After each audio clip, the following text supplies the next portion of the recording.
എല്ലാ സഹോദരങ്ങൾക്കും എൻ്റെ വിനീത പ്രണാമം. ഭഗവത് പാദങ്ങളിൽ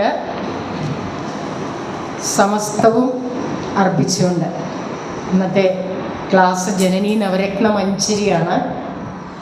ആ ക്ലാസ്സിൽ നമ്മെ ഭഗവാന്റെ ജനനിയിലേക്ക് കൊണ്ടെത്തിക്കുന്നതിന് എനിക്കും നിങ്ങൾക്കും പ്രാപ്തി നൽകണമേ എന്ന് പ്രാർത്ഥിച്ചുകൊണ്ട് നമുക്ക് നമ്മുടെ ക്ലാസ് ആരംഭിക്കാം അല്ലേ. രാജീവ് പറഞ്ഞ എല്ലാ നല്ല വാക്കുകൾക്കും ഗുരുവാദങ്ങളിൽ നന്ദി അർപ്പിക്കുന്നു അല്ലേ. നാം ചെയ്യുന്നതെല്ലാം ഭഗവത് പൂജയായിട്ട് ചെയ്യുമ്പോൾ നമ്മുടെ കർമ്മത്തിന് പ്രയാസം ഉണ്ടാവില്ല, വഴിയും തെളിഞ്ഞു വരുമല്ലോ. അതുകൊണ്ട് ഭഗവാന്റെ ജനനി ആമുഖമായിട്ട് പറയട്ടെ. ഗുരുദേവൻ വളരെയേറെ സ്തോത്രകൃതികളുണ്ട്. അതിൽ ദേവീ സ്തോത്രകൃതികളുണ്ട്. ദേവീ സ്തോത്രകൃതികളിൽ എല്ലാം ഉപനിഷ തത്വപരമായിട്ടുള്ള ദേവിക്കപ്പുറം ജനനി നവരത്ന മഞ്ചരി ഒഴിച്ചിട്ട് ഒരു മൂർത്തിഭാവത്തിലാണ് ദേവി അവതരിപ്പിച്ചിട്ടുള്ളത്. പക്ഷെ ജനനി നവരത്ന മഞ്ചരി മാത്രം വേദാന്ത കൃതിയായിട്ടാണ് കൂടിയാണ് അറിയപ്പെടുന്നത്. സ്തോത്രകൃതികളെക്കാൾ അതിനപ്പുറം വേദാന്ത കൃതികൾ എന്ന തലത്തിലേക്കാണ് അറിയപ്പെടുന്നത്. സ്തോത്രകൃതികൾ നമ്മൾ നിത്യം പാരായണം ചെയ്യുന്നുണ്ടല്ലേ. ഏതൊക്കെയാണ് നിത്യവും പാരായണത്തിനായി ഉപയോഗിക്കുന്ന സ്തോത്രകൃതികൾ? ദേവീ സ്തുതികൾ ഏതൊക്കെയാണ്? ഭദ്രകാളി അഷ്ടകമുണ്ട്. അതിൽ ഭദ്രകാളി എന്ന ഒരു മൂർത്തിയാണ് അവതരിപ്പിക്കുക, മൂർത്തി രൂപത്തിലാണ്. അതുപോലെ തന്നെ ദേവീ സ്തവമുണ്ട്. അങ്ങനെ ദേവിയെ സ്തുതിച്ച് മണ്ണന്തല ദേവീ സ്തവമുണ്ട്. അതൊക്കെ മണ്ണന്തലയെ പ്രതിഷ്ഠിച്ചിരിക്കുന്ന ഒരു ദേവി എന്നുള്ള രൂപത്തിലാണ്. ഇവിടെ ജനനിക്ക് അർപ്പിക്കുന്ന ഒരു പൂങ്കുലിയാണെന്നാണ് പറയുന്നത്. അത് നവരത്നങ്ങളാൽ തീർന്ന പൂങ്കുലയാണ്. നവരത്നങ്ങൾ കൊണ്ടാണ് ആ പൂങ്കുല. അതാ മഞ്ചരി എന്ന് പറഞ്ഞാൽ പൂങ്കുല എന്നാണ്.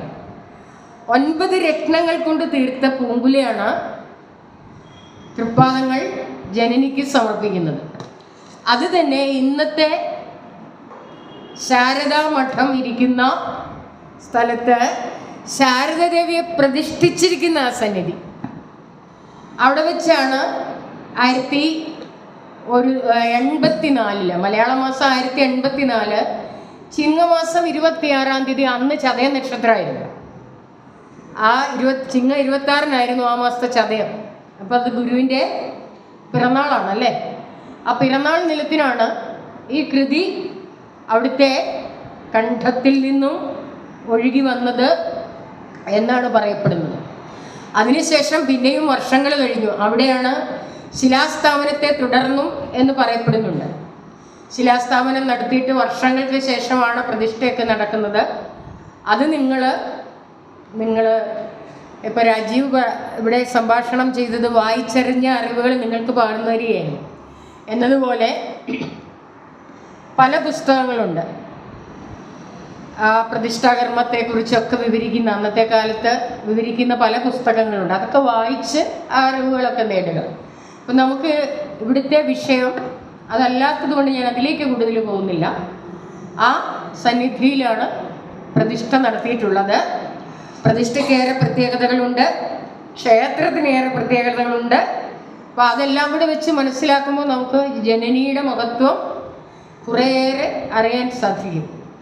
അപ്പോൾ ഈ ജനനിക്ക് ഭഗവാൻ നമുക്കായി അവതരിപ്പിച്ച് തന്നിട്ടുള്ള ജനനിക്ക് പിന്നെ അതുകൂടാതെ വേറൊരു പ്രത്യേകതയും കൂടിയുണ്ട്. 1912 ഈ ശാരദാ പ്രതിഷ്ഠ നടക്കുന്നെങ്കിൽ 13 ആലുവ അദ്വൈതാശ്രമം സ്ഥാപിക്കുന്നത്. 1888 അരുവിപ്പുറം ശിവപ്രതിഷ്ഠ നടക്കുന്നത്. ഈ 3 കാര്യങ്ങളും ആരും ആവശ്യപ്പെടാതെയാണ് ഭഗവാൻ നടത്തിയിട്ടുള്ളത്. ശിവപ്രതിഷ്ഠ നടത്തിയതും 88 അലുവയല്ല അരുവിപ്പുറം ശിവപ്രതിഷ്ഠ നടത്തിയതും 912 ശാരദാ പ്രതിഷ്ഠ നടത്തിയതും ആലുവ അദ്വൈത ആശ്രമം സ്ഥാപിച്ചതും ആരും ആവശ്യപ്പെട്ടിട്ടില്ല. സ്വന്തമായിട്ട് ലോകത്തിന് നൽകിയ കനിഞ്ഞു നൽകിയ അനുഗ്രഹങ്ങളാണ് ഇത് മൂന്നും നമുക്ക് വേണ്ടി. അതാരും മറ്റുള്ളതൊക്കെ ഇപ്പം മണ്ണന്തല ആയാലും കോലക്കര ആയാലും കളവങ്കോടത്തായാലും ഇതൊക്കെ നമ്മൾ പരിശോധിച്ച് നോക്കുക. അവിടെയൊക്കെയുള്ള ആളുകൾ തലശ്ശേരിയിലായാലും കണ്ണൂരായാലും കോഴിക്കോടായാലും കുദ്രോളി ആയാലും ഒക്കെ അവിടെയുള്ള ആളുകൾ വന്നിട്ട് ആവശ്യപ്പെടുന്നു, സവർണ്ണ ക്ഷേത്രങ്ങളിൽ കയറാൻ പറ്റുന്നില്ല, ഞങ്ങൾക്ക് ക്ഷേത്രം പണിത് തരണം. അങ്ങനെയാണ് പ്രതിഷ്ഠകളൊക്കെ നടത്തിയിട്ടുള്ളതെങ്കിൽ ഇതാരും ആവശ്യപ്പെട്ടിട്ടില്ല. അത് നമുക്ക് ജനനി നവരത്നമഞ്ജരി മനസ്സിലാക്കി വരുമ്പോൾ അറിയാൻ പറ്റും. ഭഗവാൻ ആ സന്നിധിയിൽ നിന്നുകൊണ്ട് അത് ഭഗവാന്റെ കൃതികളൊക്കെയും നമ്മൾ ഗുരുദേവൻ എഴുതിയത് എന്ന് പറയുമെങ്കിലും അത് അമൃതവാണിയായിട്ട് പോയിക്കൊണ്ടിരിക്കുകയായിരുന്നു. എഴുതി സൂക്ഷിച്ചിട്ടില്ല ഒന്നും. ശിഷ്യന്മാർ അടുത്ത് നിൽക്കുന്നവർ പെട്ടെന്നൊക്കെ എഴുതിയെടുത്തിട്ടുള്ളതേ ഉള്ളൂ. അതുകൊണ്ട് തന്നെ പലതിൽ നിന്നും നഷ്ടപ്പെട്ടു പോയിട്ടുണ്ട്. അപ്പം ഇത്രയൊന്നും അല്ല. ഒരു ശ്രീരാമകൃഷ്ണ പരമഹംസനോ ഉണ്ടായിരുന്നത് പോലെയുള്ള ശിഷ്യന്മാർ ഗുരുദേവൻ ഉണ്ടായിരുന്നെങ്കിൽ ആ ഗുരുചരിതം നമ്മൾ ഈ അറിയുന്നൊന്നും ആയിരുന്നില്ല. അതുപോലെ കൃതികളും അവിടുത്തെ മൊഴികളും ഒക്കെ തത്സമയം രേഖപ്പെടുത്തി വയ്ക്കാൻ ആരും കൂടെ ഉണ്ടായിരുന്നില്ല. അതുകൊണ്ടാണ് ഒരിക്കൽ പറഞ്ഞത്, നമ്മുടെ ജീവചരിത്രം എഴുതിയാൽ അതാരെങ്കിലും വിശ്വസിക്കുമോ എന്ന് ചോദിച്ചാൽ അവിശ്വസനീയമായ ഒരു കർമ്മകാണ്ഡമായിരുന്നു അത്. അതുകൊണ്ട് ജനനി നവരത്നമഞ്ജരി എന്ന് പറയുന്നത് കേവലം ഒരു സ്തോത്രകൃതിക്കപ്പുറം ഒരു വേദാന്ത കൃതിയാണ്. നമുക്ക് നേരിട്ട് കൃതിയിലേക്ക് കിടക്കാം. ജനനി എന്ന പദത്തിന് അർത്ഥം എന്താണെന്നറിയാമോ? ജനനി എന്ന പദത്തിനെ ജനി പ്രാദുർഭവ എന്ന് പറയും. ജനി പ്രാദുർഭവ, ഉണ്ടായിരുന്നതിനെ പ്രകടമാക്കി കാട്ടിയവൾ ആരോ അവളാണ് ജനനി. അപ്പം അതിനൊരു വലിയ അർത്ഥമുണ്ട്. നമ്മൾ പ്രത്യക്ഷ അർത്ഥം പറയുമ്പോൾ ഉണ്ടായിരുന്നതിനെ പ്രകടമാക്കി കാണിച്ചു തന്നു. അത് ഉണ്ടായിരുന്നതെന്ന് പറയുന്നത് ബ്രഹ്മമാണ്. ബ്രഹ്മത്തെ ആർക്കും കാണാൻ പറ്റില്ല. പറ്റുമോ? ഇല്ല. ജ്ഞാനികളായ സുഹൃതികൾ, സൂര്യസുഹൃതികൾ ഭഗവാന്റെ ആ വാണികൾ കടമെടുത്ത് പറഞ്ഞ സൂര്യസുഹൃതികളായിട്ടുള്ളവർ അത് അനുഭവിക്കുകയാണ് ചെയ്യുന്നത്. അപ്പം ആ ചൈതന്യ സ്വരൂപമായ ബ്രഹ്മത്തെ പ്രകടമാക്കി കാട്ടിയവൾ അവളാണ് ജനനി. ജനനി എന്ന് നമ്മൾ പറയുമ്പോൾ സാധാരണ നമ്മൾ അമ്മമാർക്ക് അർത്ഥം പറയും. ജനനി എന്ന് പറഞ്ഞാൽ അമ്മയാണ് എന്ന് പറയും. എന്തുകൊണ്ടാണ്? 10 മാസം ആ ഉണ്ടായിരുന്നതിന് രൂപം കൊടുത്ത് ഉള്ളിൽ സൂക്ഷിച്ചിട്ട് പ്രകടമാക്കിയവൾ എന്നുള്ള ഒരു തലം. ആദ്യം ഞാൻ പറഞ്ഞ തലമല്ല, അത് പാരമാർത്ഥിക തലം. ഇത് വ്യാവഹാരിക തലം. 2 തലമുണ്ട്. ആ വ്യാവഹാരിക തലത്തിലാണ് പറയുന്നത് നമ്മൾ അമ്മ എന്ന് പറയുന്നത്. ഈ 9 മാസം ശിഷ്ടവും ഉള്ളിൽ മറച്ചു വെച്ചിട്ട് പ്രകടമാക്കിയവൾ, അതിനും കാരണക്കാരി അവളൊന്നുമല്ല, അവളൊരു നിമിത്തമായി നിൽക്കുന്നതേ ഉള്ളൂ. ആ അർത്ഥത്തിൽ നമ്മളെ അമ്മ ജനനി എന്ന് പറയാറുണ്ട്. ഇവിടുത്തെ അർത്ഥം ഉണ്ടായിരുന്ന പരമാർത്ഥത്തെ പ്രകടമാക്കിയവൾ. അവൾ പ്രകടമാക്കിയതാണ് മീനായതും മാനായതും നഖമായതും ഖഗമായതും എല്ലാം. അതാണ് ഇതിനകത്ത് പറയുന്നത്. അപ്പം അതുകൊണ്ട് ഈ ആദ്യത്തെ പദ്യം, ഒന്നായ മാമതിയിൽ നിന്ന്1000 ത്രിപുടി വന്നാശു തന്മതി മറന്ന് അന്നാദിയിൽ പ്രിയമുയർന്നാടലാം കടലിൽ ഒന്നായി വീണു വലയും എന്നാശയം ഗതിപെറും നാദഭൂമിയിലമർന്ന് ആ വിരാഭപടരും ചിന്നാഭിയിൽ ത്രിപുടി എന്നാണറും പടി കലർന്നാറിടുന്നു ജനനി. നന്നായിട്ട് ചൊല്ലാൻ അറിയാവുന്ന ഒരു ക്ലാസ് തീർന്നു കഴിയുമ്പോൾ നന്നായിട്ട് കൃതി ആലപിക്കണം. എന്നിൽ നിന്ന് നിങ്ങളത് പ്രതീക്ഷിക്കരുത് കേട്ടോ. ഞാനിങ്ങനെയേ ചൊല്ലും. അപ്പം എൻ്റെ കൂടെ വേറെ ആരെങ്കിലും ഒക്കെ ഉണ്ടെങ്കിൽ അവരുടെ കൂടെ ഞാൻ ചെല്ലാം, തനിച്ച് ഞാൻ ചെല്ലുകയില്ല. അപ്പോൾ ഈ കൃതിയിലെ ആദ്യത്തെ പകുതി ബന്ധനത്തിൻ്റെ ദുരിതമാണ് പറയുന്നത് കേട്ടോ.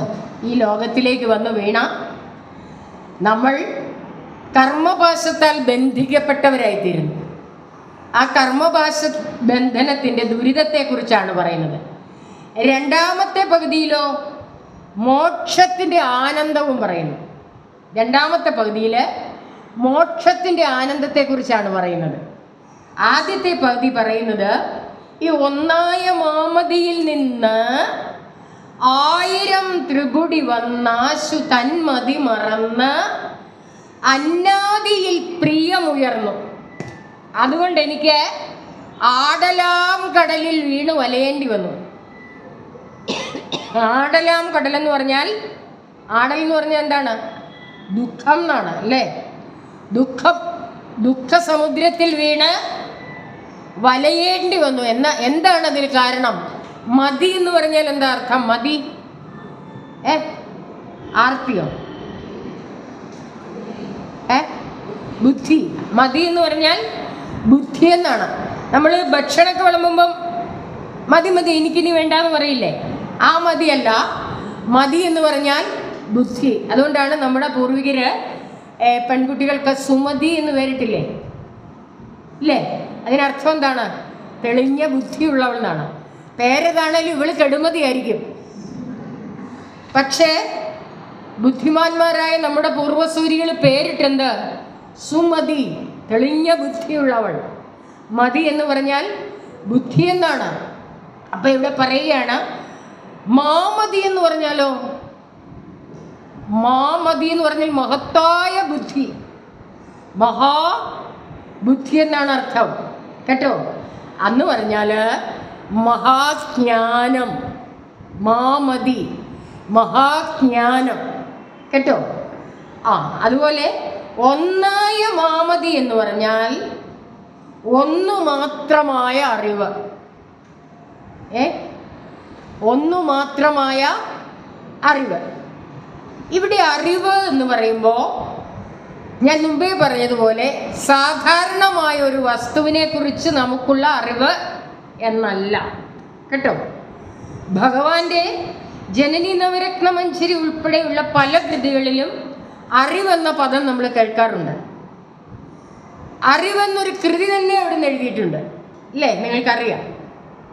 ആ അറിവെന്ന് പറഞ്ഞാൽ ഈ പ്രപഞ്ചത്തിനും സർവചരാചരങ്ങൾക്കും, സർവചരാചരങ്ങൾ എന്ന് പറഞ്ഞാൽ എവിടെയൊക്കെ പെടും? കോട്ടയം, കേരളം, ഇന്ത്യ, ഏഷ്യ, തീരുവോ അവിടെ കൊണ്ട്? ഇല്ല. അതിനപ്പുറം സൗരയൂഥങ്ങൾ, ആകാശഗംഗകൾ. ഇത്ര ആകാശഗംഗയുള്ളതെന്ന് നമുക്ക് കൃത്യം എഴുതി പറയാൻ പറ്റുമോ? ഇല്ല.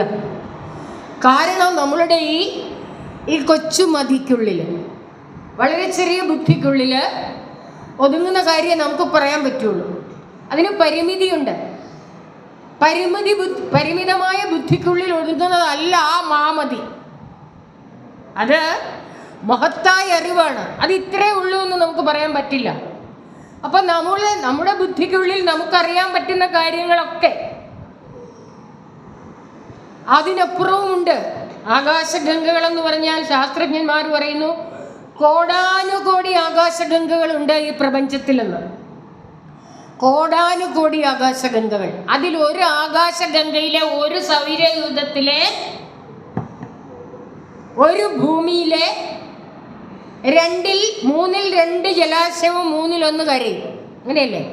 ആ 1 കരയിലെ 7 ഭൂഖണ്ഡങ്ങളിലെ ഒരു ഭൂഖണ്ഡമായ ഏഷ്യ ഭൂഖണ്ഡത്തിലെ, ഒരു രാജ്യമായ ഇന്ത്യയിലെ മറ്റ് സംസ്ഥാനങ്ങളെയൊക്കെ അപേക്ഷിച്ച് നോക്കിയാൽ വളരെ ചെറിയ ഒരു സംസ്ഥാനം. കിഴക്കൊക്കെ കാച്ചിൽ നട്ട കല്ലിനിടെ കിളുത്ത് വരുന്നത് പോലെ വളരെ ചെറിയ ഒരു സംസ്ഥാനം. ആ വളരെ ചെറിയൊരു സംസ്ഥാനത്തിലെ 14 ജില്ലകളിൽ ഒന്നിലായ കോട്ടയത്തെ മണർകാട് എന്ന് പറയുന്ന പഞ്ചായത്തിലെ എത്രാം വാർഡാ ഷായിച്ചേട്ടാ? 16-ാം വാർഡില് ശ്രീശിവത്തിൽ ഷാജി എന്ന് പറയുമ്പോൾ അങ്ങ് മേളിൽ നിന്ന് നോക്കിയ ഒരു ഉറുമ്പിൻ്റെ വിലയുണ്ടോ? ഇല്ല. ഞാൻ ആദ്യം പറഞ്ഞ കോടാനുകോടി ആകാശഗംഗകൾ സൃഷ്ടിച്ചവൻ, അവിടെ നിന്ന് നോക്കിയാൽ ഈ നമുക്കൊരു ഉറുമ്പിൻ്റെ വിലയുണ്ടോ? അത്രയാണോ നമ്മുടെ അഹങ്കാരം? ചിന്തിച്ചേ. ആണോ? അല്ല. ഞാനില്ലെങ്കിൽ ലോകമില്ല എന്ന് പറഞ്ഞ്, തകർത്ത് കളയുമെന്ന് പറഞ്ഞ് എന്ന് പറഞ്ഞ് അഹങ്കരിക്കുന്ന ഹേ മനുഷ്യ നീ ഒന്നറിയുക എന്നാണ് ജനനനെ നവരത്ന മഞ്ജരി തുടങ്ങുന്നത് തന്നെ അങ്ങനെയാണ്. ഈ മാമതിയിൽ ഈ ഒരു ചെറിയ മതി ഒന്നും അല്ല, അതാണ് സത്യം. അതുകൊണ്ട് ഈ പ്രപഞ്ചവും സർവ അണ്ഡകടാഹങ്ങളും സൃഷ്ടിച്ചിരിക്കുന്നത് ഒന്നിൽ നിന്നാണ്. ഒന്നായ മാമതിയാണത്. ആ മതിയെ മഹത്തായ അറിവെന്ന് ഇവിടെ പറയുമ്പോൾ അതിനെ ഭാരതീയ ആധ്യാത്മിക ശാസ്ത്രം പരബ്രഹ്മം എന്ന് പറയും. ആദിമഹസ്സെന്നും അറിവെന്നും അഖണ്ഡബോധമെന്നുമൊക്കെ ശ്രീനാരായണ ഗുരുദേവ തൃപാദങ്ങൾ അവിടുത്തെ കൃതികളിലൂടെ നമുക്ക് അവതരിപ്പിച്ചു തന്നിട്ടുണ്ട്. അതെല്ലാം ഒന്നാണ്. ആ ഒന്നിൽ നിന്നാണ് ഇക്കാണുന്നവയെല്ലാം ഉണ്ടായി വന്നത്. ഇക്കാണുന്നവയെല്ലാം എന്ന് പറഞ്ഞാൽ അണു മുതൽ ആന വരെ എന്ന് പറയാം അല്ലേ, ഉള്ള ജീവജാലങ്ങള്, പക്ഷി മൃഗാദികള്, പിന്നെ എന്താണ് മൃഗ കൂടെപ്പെടും പക്ഷികള്, പിന്നെ സസ്യലതാദികള്, വൃക്ഷങ്ങള്, വലിയ വലിയ വൃക്ഷങ്ങളുണ്ട്. 5000 10,000 ഒക്കെ വർഷം പ്രായമുള്ളതൊക്കെ ഉണ്ട് ഭൂമിയിൽ. ഇതിനെല്ലാം അപ്പുറം ചരവും അചരവും എന്ന് പറയും. ശാസ്ത്രം കണ്ടുപിടിച്ചിരിക്കുന്നു ചലിക്കാൻ കഴിയുന്നതും ചലിക്കാൻ കഴിയാത്തതുമുണ്ട്. പർവ്വതങ്ങൾ ഭൂമിയിലുണ്ട്, വലിയ കൂറ്റൻ പാറക്കെട്ടുകളുണ്ട്, മനുഷ്യനിർമ്മിതമായ ചലിക്കാൻ പറ്റാത്ത വസ്തുക്കൾ ധാരാളമുണ്ട്. ഇത് ഉൾപ്പെടെ അല്ലേ, ഇത് ഉൾപ്പെടെ ഉണ്ട്. ഇതിൻ്റെ എല്ലാം ന്യൂക്ലിയസിൽ ഇലക്ട്രോൺ, പ്രോട്ടോൺ, ന്യൂട്രോൺ എന്ന 3 ഘടകങ്ങൾ കറങ്ങിക്കൊണ്ടിരിക്കുന്നു. ശാസ്ത്രം നമ്മളെ പഠിപ്പിച്ചു. ഇതിനുമൊക്കെ യുഗങ്ങൾക്ക് മുമ്പേ നമ്മുടെ ഋഷീശ്വരന്മാർ പറഞ്ഞു അതിൻ്റെ എല്ലാം ഉള്ളിൽ ഒരു സ്പന്ദനമുണ്ട്, അതാകുന്നു പ്രപഞ്ചതാളം കേട്ടോ. അതാണ് എൻ്റെ ഉള്ളിൽ, നിങ്ങളുടെ ഉള്ളിൽ പ്രകാശിച്ചുകൊണ്ടിരിക്കുന്ന ചൈതന്യം. ആ ചൈതന്യമാണ് ആ ആദിമഹസ്സെന്ന്. അത് ഈ ഒരു രൂപം സ്വീകരിച്ചു, ആ രൂപം സ്വീകരിച്ച് പ്രകടമാക്കി കാട്ടിയവളാണ് ഈ ജനനി, ഇവിടുത്തെ ഈ ജനനി. അതുകൊണ്ട് ഇതെല്ലാം പ്രകടമായി വന്നതാണ്. അതുകൊണ്ട് ഞാൻ ഈ ആദിമഹസ്സായിട്ടുള്ള ചൈതന്യത്തെക്കുറിച്ച് അറിയാതെ അന്നാദിയിൽ പ്രിയമുയർന്ന്, അന്നം മുതലായിട്ടുള്ളവയിൽ, മനസ്സിലായോ? ആഹാരം, നല്ല നല്ല വസ്ത്രങ്ങൾ ധരിക്കണം, ആഡംബരപൂർവ്വം ജീവിക്കണം, എൻ്റെ ശരീരസുഖം മാത്രം ഞാൻ ലക്ഷ്യമാക്കി ജീവിച്ചു. ശരീരത്തിന് എന്തൊക്കെ ആവശ്യമുണ്ടോ, നാവിൻ്റെ രുചി, എൻ്റെ മനസ്സിന് സന്തോഷം നൽകുന്നത് എൻ്റെ ശരീരത്തിൻ്റെ സുഖമാണെന്ന് ധരിച്ചുകൊണ്ട് ഞാൻ ആ സത്യത്തെ മറന്നുകൊണ്ട് അന്നാദിയിൽ പ്രിയമുയർന്ന്, എനിക്ക് പ്രിയം തോന്നിയത് അന്നം മുതലായവയിലാണ്. അതുകൊണ്ട് എന്ത് സംഭവിച്ചു? കുറച്ചു കാലം ഞാൻ അന്നത്തോട് അമിതമായ ആസക്തി കാട്ടിയത് മൂലം എനിക്ക് ഷുഗർ വന്നു, കൊളസ്ട്രോൾ വന്നു, പ്രഷർ വന്നു. ഇപ്പം എനിക്ക് കിഡ്നി 2 അടിച്ചു പോയി. അതുകൊണ്ട് വെള്ളം പോലും കുടിക്കാൻ മേലാത്ത അവസ്ഥ. അന്നാദിയിൽ പ്രിയമുയർന്ന് ആടലാം കടലിൽ വീണു വലയുകയാണ് ഞാൻ. ശാരീരിക ഞാൻ പറഞ്ഞു. ഇനി വേറൊരു തലം നോക്കിയാൽ മനുഷ്യജന്മം എന്ന് പറയുന്നത് അനേക ലക്ഷം ജന്മങ്ങൾക്ക് ശേഷമുള്ള ജന്മമാണ് കേട്ടോ. ഈ മനുഷ്യജന്മത്തിൽ മാത്രമാണ് മനനം ചെയ്യുവാൻ കഴിവുള്ളത്. മൃഗങ്ങൾക്ക് ആ കഴിവില്ല. മൃഗങ്ങളുടെ ജീവിതം നമ്മൾ നോക്കിയാൽ കാണാൻ പറ്റും. അവർക്ക് സഹോദര ബന്ധമില്ല, മാതൃപുത്ര ബന്ധമില്ല, പുത്രപുത്ര ബന്ധമില്ല, അതൊന്നുമില്ല. അതുകൊണ്ടാണ് നമ്മൾ മൃഗത്തെ പോലെയുള്ളവനാണ് അവൻ അല്ലെങ്കിൽ അവൾ എന്ന് പറയുന്നത്. അവർക്ക് ബന്ധങ്ങളില്ല, ഈശ്വരൻ എന്നൊരു സ്മരണയില്ല, ഇല്ലേ? അങ്ങനത്തെ കാര്യം മനനം ചെയ്യാൻ കഴിവില്ല. മനുഷ്യോൽപത്തി മുതൽ മനുഷ്യൻ മനനം ചെയ്തു, ഞാൻ ആരാണ്, ഞാൻ എവിടെ നിന്ന് വന്നു, എങ്ങോട്ട് പോകുന്നു, ഈ കാണുന്നതൊക്കെ എവിടെ നിന്നാണ് വന്നത്, ഇങ്ങനെയൊക്കെ ചിന്തിക്കാൻ തുടങ്ങി. ആ ചിന്തയുടെ ഫലമാണ് ഈ ഋഷീശ്വരന്മാർ നമുക്ക് ഈ അറിവുകളൊക്കെ പറഞ്ഞു. നമുക്ക് അങ്ങനത്തെ ചിന്തയില്ലാത്തതുകൊണ്ട് സുഖമായിട്ട് നമ്മൾ കിടന്നുറങ്ങും, അല്ലേ? മൂക്കുമുട്ട തിന്നും, ബോധം കെട്ടിക്കിടന്ന് ഉറങ്ങും. പക്ഷെ ഋഷീശ്വരന്മാർ അങ്ങനെ അല്ലായിരുന്നു. അവർ ചിന്തിച്ചു, ഇതെവിടെ നിന്നുണ്ടായി, ഇതെന്താണ് ഇതിൻ്റെയൊക്കെ അർത്ഥം, അല്ലെ, എന്താവതിന്നടിയൻ ഒന്നരുളീട് ശംഭോ എന്ന് ആരാഞ്ഞപ്പോ സത്യം വെളിവായി. ആ സത്യത്തിൻ്റെ പ്രകടിത ഭാവമായിട്ട് നമുക്കിതെല്ലാം പകർന്നു തന്നിരിക്കുന്നു. അപ്പോൾ എനിക്ക് ഭക്ഷണകാര്യങ്ങളിൽ, അന്നം എന്ന് പറഞ്ഞാൽ നമ്മൾ വായിലേക്കൂടെ കഴിക്കുന്ന ആഹാരം മാത്രമല്ല അന്നം. നമുക്ക് ഈ പഞ്ചേന്ദ്രിയങ്ങളിൽ നിന്ന്, ഏതൊക്കെയാണ് പഞ്ചേന്ദ്രിയങ്ങൾ? പഞ്ചേന്ദ്രിയങ്ങൾ ഏതൊക്കെയാ? കണ്ണ്, മൂക്ക്, നാക്ക്, ത്വക്ക്, ചെവി, ഇല്ലേ? ഈ 5 ഇന്ദ്രിയങ്ങളിലൂടെയാണ് പ്രപഞ്ചത്തെ നമ്മൾ അറിയുന്നത്. കണ്ണുകൊണ്ടറിയുന്നു, ചെവി കൊണ്ട് കേൾക്കുന്നു, മൂക്കുകൊണ്ട് മണക്കുന്നു, നാവ് കൊണ്ട് രുചിക്കുന്നു, ത്വക്കൊണ്ട് സ്പർശിക്കുന്നു. അപ്പം ഈ 5 ഇന്ദ്രിയങ്ങളിലൂടെയും ഞാൻ ആരാണെന്ന ചോദ്യത്തിന് ഉത്തരം കണ്ടുപിടിക്കാൻ വേണ്ടിയാണ് ഈശ്വരൻ ഈ ഇന്ദ്രിയങ്ങളെ പുറത്തോട്ട് സൃഷ്ടിച്ചത്, അല്ലേ? പക്ഷേ നമ്മളങ്ങനെ കണ്ടുപിടിക്കുമോ? നമ്മളപ്പോൾ വിചാരിച്ച് ഈ 5 ഇന്ദ്രിയങ്ങളിലൂടെയും കൂടി പുറത്തുനിന്ന് സുഖം സ്വീകരിക്കുന്നതിന് വേണ്ടിയാണ്. പക്ഷെ ഈശ്വരൻ്റെ ലക്ഷ്യം എന്താണെന്ന് ചോദിച്ചാൽ, പുറത്തുനിന്ന് കിട്ടുന്ന സുഖം അകത്തിരിക്കുന്ന ഒരിക്കലും നശിക്കാത്തൊരു സുഖമുണ്ട് അകത്ത്. ആ സുഖത്തെ കണ്ടെത്താൻ വേണ്ടി ആയിരിക്കണം എന്ന് വിചാരിച്ച് ഈശ്വരൻ പുറത്തേക്ക് നമ്മുടെ ഇന്ദ്രിയങ്ങൾ സൃഷ്ടിച്ചു. പക്ഷെ നമ്മൾ പുറമേയുള്ള സുഖങ്ങളുടെ പിന്നാലെ അണിഞ്ഞിട്ട് എൻ്റെ കണ്ണിന് ഏറ്റവും ഇമ്പമുള്ള കാഴ്ച എനിക്ക് കാണണം, എൻ്റെ ചെവിക്ക് ഏറ്റവും ഇമ്പമുള്ള വാക്കുകൾ, കാര്യങ്ങൾ എനിക്ക് കേൾക്കണം, മൂക്കുകൊണ്ട് ഞാൻ മണക്കുമ്പോൾ അത് എനിക്ക് ഏറ്റവും സുഖമുള്ളതായിരിക്കണം, ശാരീരിക സുഖം. അതുപോലെ തന്നെ എൻ്റെ ത്വക്കുകൊണ്ട് സ്പർശിക്കുന്നത്, നാവ് കൊണ്ട് രുചിക്കുന്നത്, അതാണ് അന്നാദിയിൽ പ്രിയമുയർന്ന ആടലാം കടലിൽ ഒന്നായി വീണു വലയും എന്ന് പറഞ്ഞത്. അപ്പം ഞാൻ രുചിക്കുന്നത്, എനിക്ക് ഒരു നേരം പോലും മത്സ്യമാംസാദികളില്ലാതെ ജീവിക്കാൻ പറ്റില്ല. ഞാൻ ധർമ്മപ്രചാരക ക്ലാസ് എന്നാണ് നമ്മുടെ ക്ലാസ്സിൻ്റെ പേര്. ധർമ്മത്തെയാണ് നമ്മൾ അറിയുന്നതും അറിയിക്കുന്നതും. അപ്പോൾ ഇവിടെ വന്നിരിക്കുന്ന ആളുകളോട് ഇപ്പം ഇത് പറഞ്ഞപ്പോൾ ഇതിനോട് കൂട്ടിച്ചേർത്ത് ഞാൻ പറയുകയാണ്, സ്വയം നമ്മൾ ക്രമപ്പെടാൻ ഈ ക്ലാസ്സിനെ ഉപകരിപ്പിക്കണം കേട്ടോ.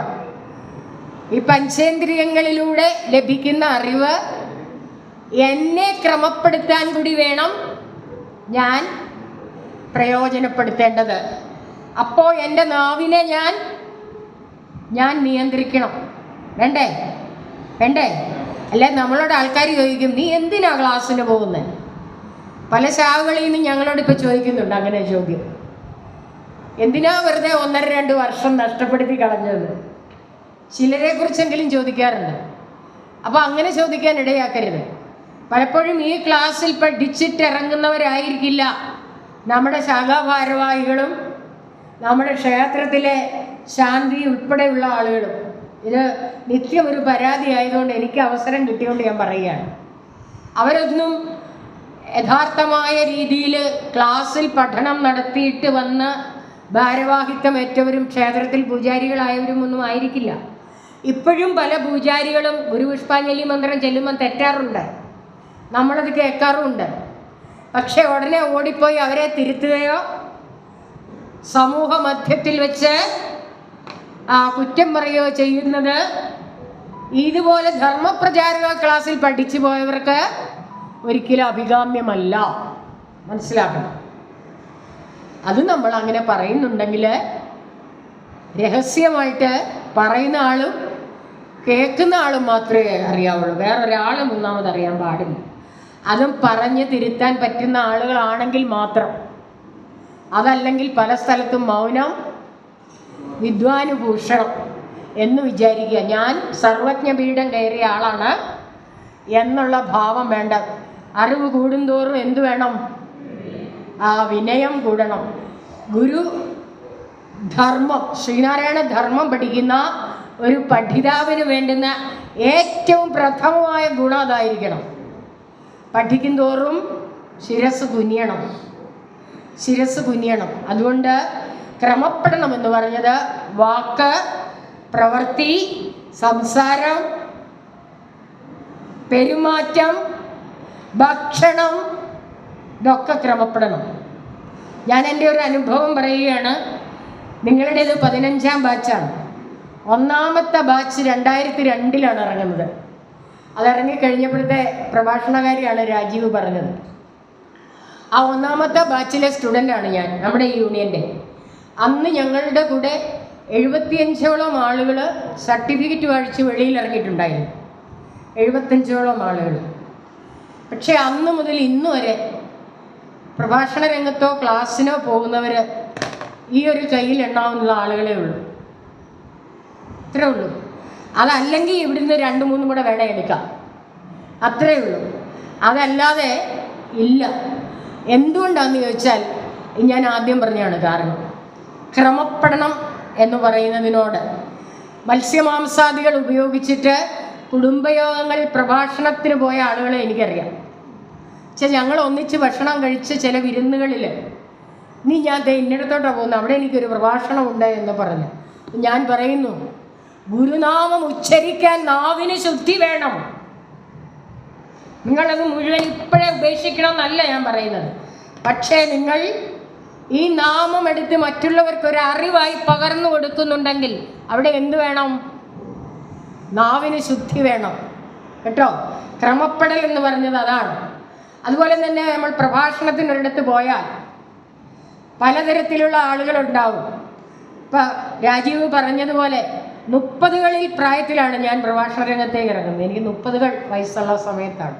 40ലാണ് ഇവിടെ വനിതാ സംഘത്തിൻ്റെ പ്രസിഡൻ്റായിട്ട് വരുന്നത്, 2005.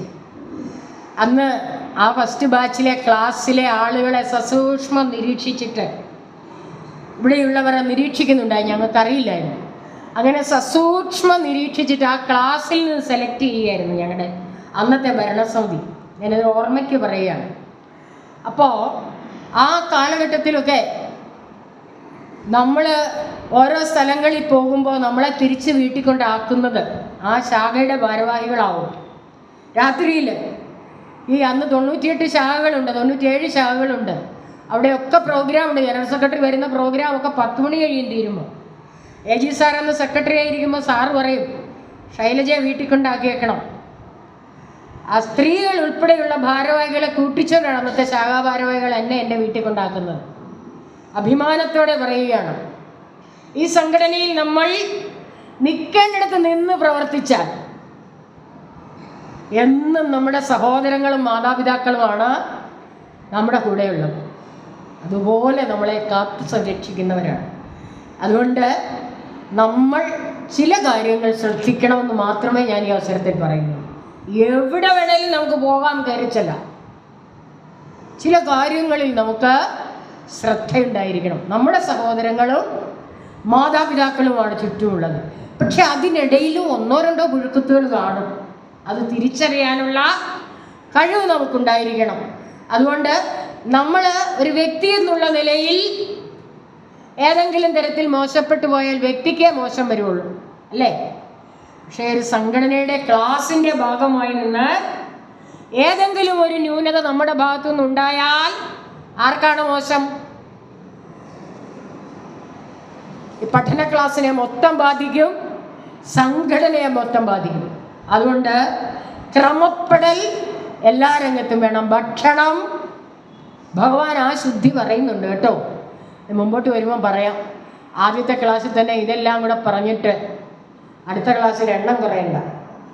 അതുകൊണ്ട് ഭക്ഷണശുദ്ധിയെക്കുറിച്ച് ഭഗവാൻ പറഞ്ഞു. ഞാൻ പറയുന്നു, നിങ്ങൾക്ക് എവിടെയെങ്കിലുമൊക്കെ ഭഗവാന്റെ നാമം പറയേണ്ടി വരുമ്പോൾ, മറ്റുള്ളവർക്ക് അറിവ് പകർന്നു കൊടുക്കേണ്ടി വരുമ്പോൾ നമ്മൾ ആ ശുദ്ധി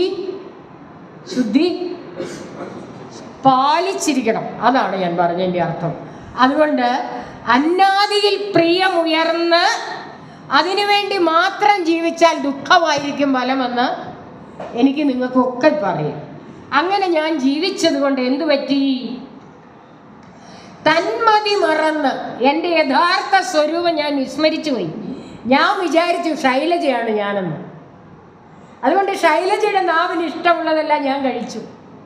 ഇഷ്ടമുള്ള കാഴ്ചകൾ കണ്ടു, കേട്ടു, പറഞ്ഞു, അനുഭവിച്ചു.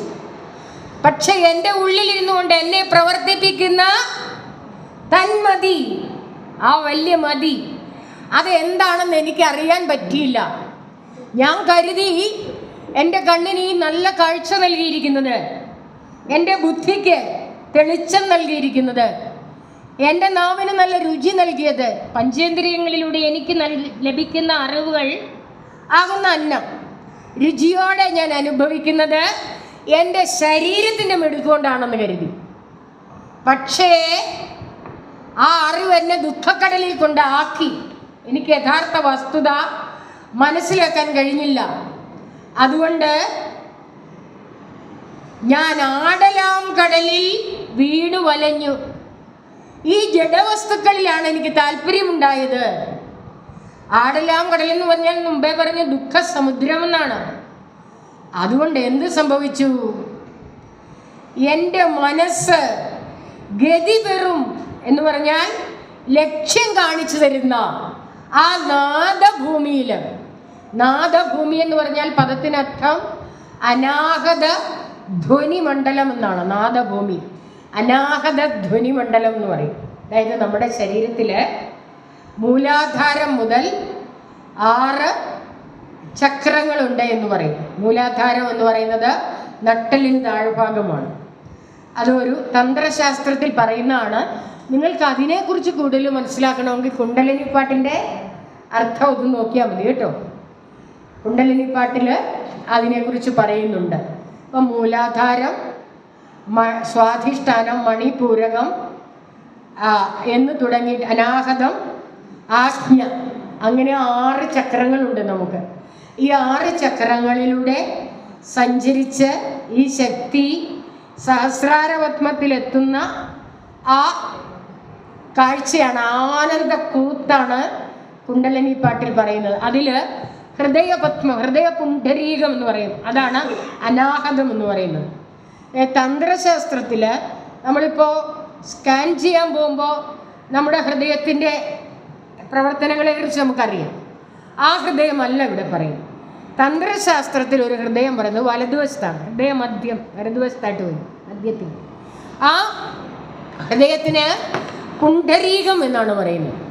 താഴേക്ക് ഇരിക്കുന്ന താമരപ്പൂ, താമരമൊട്ട് ഇങ്ങനെ ഇരിക്കും. ഇങ്ങനെയല്ല താമര ഇരിക്കും, ഇത് താഴേക്ക് ഇരിക്കുകയാണ്. അത് നമ്മളെപ്പോലെയുള്ളവർക്കൊക്കെ കീഴ്പോട്ടിരിക്കും. അതിന് 5 ദ്വാരങ്ങളുണ്ട്. ആ പുണ്ഡരീകം ജ്ഞാനികളായിട്ടുള്ള യോഗികളായിട്ടുള്ള ഋഷീശ്വരന്മാർക്ക് അത് മേലോട്ട് വിടരും. അങ്ങനെ വിടരുമ്പോൾ ഈ കുണ്ടലിനി ശക്തിയെ മൂലാധാരം മുതലുള്ള ഓരോ ചക്രങ്ങളിലൂടെയും പ്രവേശിപ്പിച്ച് അങ്ങനെ പോകുമ്പോൾ ഓരോ ചക്രത്തിലും വെച്ച് ഓരോ അനുഭൂതി ഉണ്ടാവും. ഇപ്പം ഹൃദയപുണ്ഡരീകത്തിൽ എത്തുമ്പോൾ അനാഹത ധ്വനി ഉണ്ടാവുന്നതാണ്. അനാഹത ധ്വനി എന്ന് പറയുന്നത് ചിലർക്ക് പുല്ലാങ്കുഴലിൻ്റെ പോലത്തെ സൗണ്ട് ഉണ്ടാവും, ചിലർക്ക് ഓംകാരനാദം ഉണ്ടാവുമെന്ന് വരും യോഗികൾ. ആ അനാഹത ധ്വനി അതാണ് ഇവിടെ നാദഭൂമി എന്ന് പറയുന്നത്. ആ നാദഭൂമിയിൽ, അനാഹത ധ്വനി മണ്ഡലത്തിൽ അഥവാ ഓംകാരത്തിൽ, അവിടെ നിന്നാണ് ഓംകാരധ്വനി കേൾക്കുന്നത്. അപ്പോൾ ആ ഓംകാരത്തിൽ അമർന്ന് ലയിച്ച് ആവിരാഭ എന്ന് പറഞ്ഞാൽ ആവിർഭവിക്കുന്ന ശോഭ, പടരും എന്ന് പറഞ്ഞാൽ വ്യാപിക്കും. അന്നേരം ചിന്നാഭിയിൽ ജ്ഞാനകേന്ദ്രത്തിൽ അറുമ്പടി അസ്തമിക്കുമാറ് ശാന്തമാകും, എല്ലാം ശാന്തമാകും. അങ്ങനെ ഈ ആദ്യത്തെ ഭാഗത്തിൽ എനിക്ക് ദുഃഖം വന്ന കാര്യം പറയുമ്പോൾ എന്താണ് ദുഃഖം ഏതെന്ന് നമ്മൾ മനസ്സിലായി. ആ ദുഃഖം അമർന്ന് എനിക്ക് മോക്ഷം വരണമെങ്കിൽ ഇത് അമർന്ന് ആ അനാഹത ധ്വനിയിൽ ഓങ്കാരത്തിൽ ഒടുങ്ങി ആ അനുഭൂതി എങ്ങനെ സാധിക്കാൻ കഴിയും എന്നൊരു ചോദ്യം ചോദിച്ചുകൊണ്ട് ഒന്നാമത്തെ പദ്യം അവസാനിക്കുകയാണ്. അദ്വൈതമായ പരമാത്മസത്തയിൽ നിന്ന് എണ്ണമറ്റ ജ്ഞാതൃജ്ഞാന ജ്ഞേയസ്വരൂപങ്ങളായ ത്രിപുടി ഉണ്ടായി വന്നു. ത്രിപുടിയെക്കുറിച്ച് പറഞ്ഞില്ലായിരുന്നു. ത്രിപുടി എന്ന് പറഞ്ഞാൽ ഈ ഒന്നായതിൽ നിന്ന് ആദ്യം അഹങ്കാരം, ബുദ്ധി, മനസ്സ്, ബുദ്ധി, അങ്ങനെ വന്നിട്ട് പഞ്ചഭൂതങ്ങൾ, പിന്നെ ശരീരങ്ങൾ, അങ്ങനെയാണ് സൃഷ്ടി പറയുന്നത്. അപ്പോൾ ഈ 3 പുടങ്ങളായിട്ടാണ് ഈ സൃഷ്ടി ഉണ്ടാവുന്നതെന്നാണ്. മനസ്സിൽ നിന്ന് 3 പുടങ്ങളായിട്ട് ആവിർഭൂതമാകുന്നു. ജ്ഞാന ജ്ഞേയം എന്ന് പറഞ്ഞാൽ അറിയുന്നവൻ, അറിവ്, അറിയപ്പെടുന്ന വസ്തു. ഒരു ഉദാഹരണം ഞാൻ പറയാം. ഇത് പേനയാകുന്നു. ഞാൻ നിങ്ങളോട് എല്ലാവരോടും ഇത് കാണിച്ചിട്ട് ഇത് എന്താണെന്ന് ചോദിച്ചാൽ നിങ്ങളെല്ലാവരും ഒറ്റ ഉത്തരത്തിൽ എന്ത് പറയും? പേനയെന്ന് പറയും. ഇവിടെ നിങ്ങൾക്ക് മുൻപ് പേന കണ്ട് പരിചയമുണ്ട് അല്ലേ? അറിയുന്ന നിങ്ങളുണ്ട്, പേന എന്ന വസ്തുവുണ്ട്, പേന എന്ന അറിവുമുണ്ട്. അത് നിങ്ങൾക്ക് കാണാൻ പറ്റില്ല. ഈ വസ്തു കാണുമ്പോൾ അത് പേനയാകുന്നു എന്ന അറിവ് എന്നിലുണ്ട്. അതുകൊണ്ടാണ് ഇത് പേനയാണെന്ന് നിങ്ങൾ പറയുന്നത്. അപ്പം ഇത് 3ഉം കൂടെ ചേർന്നതിനെയാണ് ത്രിപുടി എന്ന് പറയുന്നത്. ഇതിനെ 3നെയാണ് ത്രിപുടി എന്ന് പറയുന്നത്. ഈ പ്രപഞ്ചം എന്ന് പറയുന്നത് അതാണ്. ഈ പ്രപഞ്ചത്തിൽ അറിയപ്പെടുന്നവനും അറിയുന്ന വസ്തുവും അറിവും ഈ 3ആയിട്ട് അത് തിരിഞ്ഞുപോയി.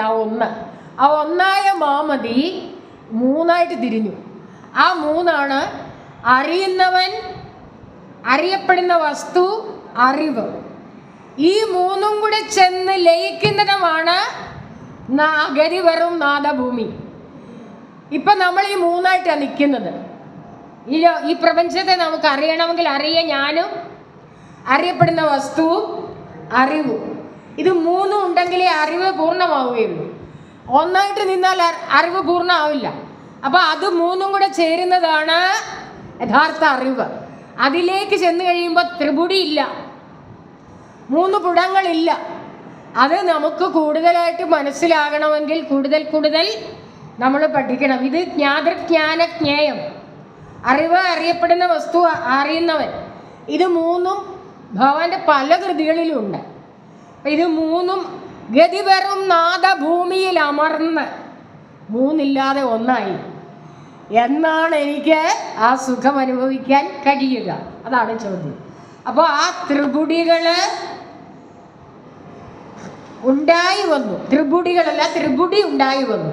അങ്ങനെ തൻ്റെ യഥാർത്ഥ സ്വരൂപം അഥവാ ആത്മഭാവം വിസ്മരിച്ച് ജഡപദാർത്ഥങ്ങളിൽ താല്പര്യമുണ്ടായി.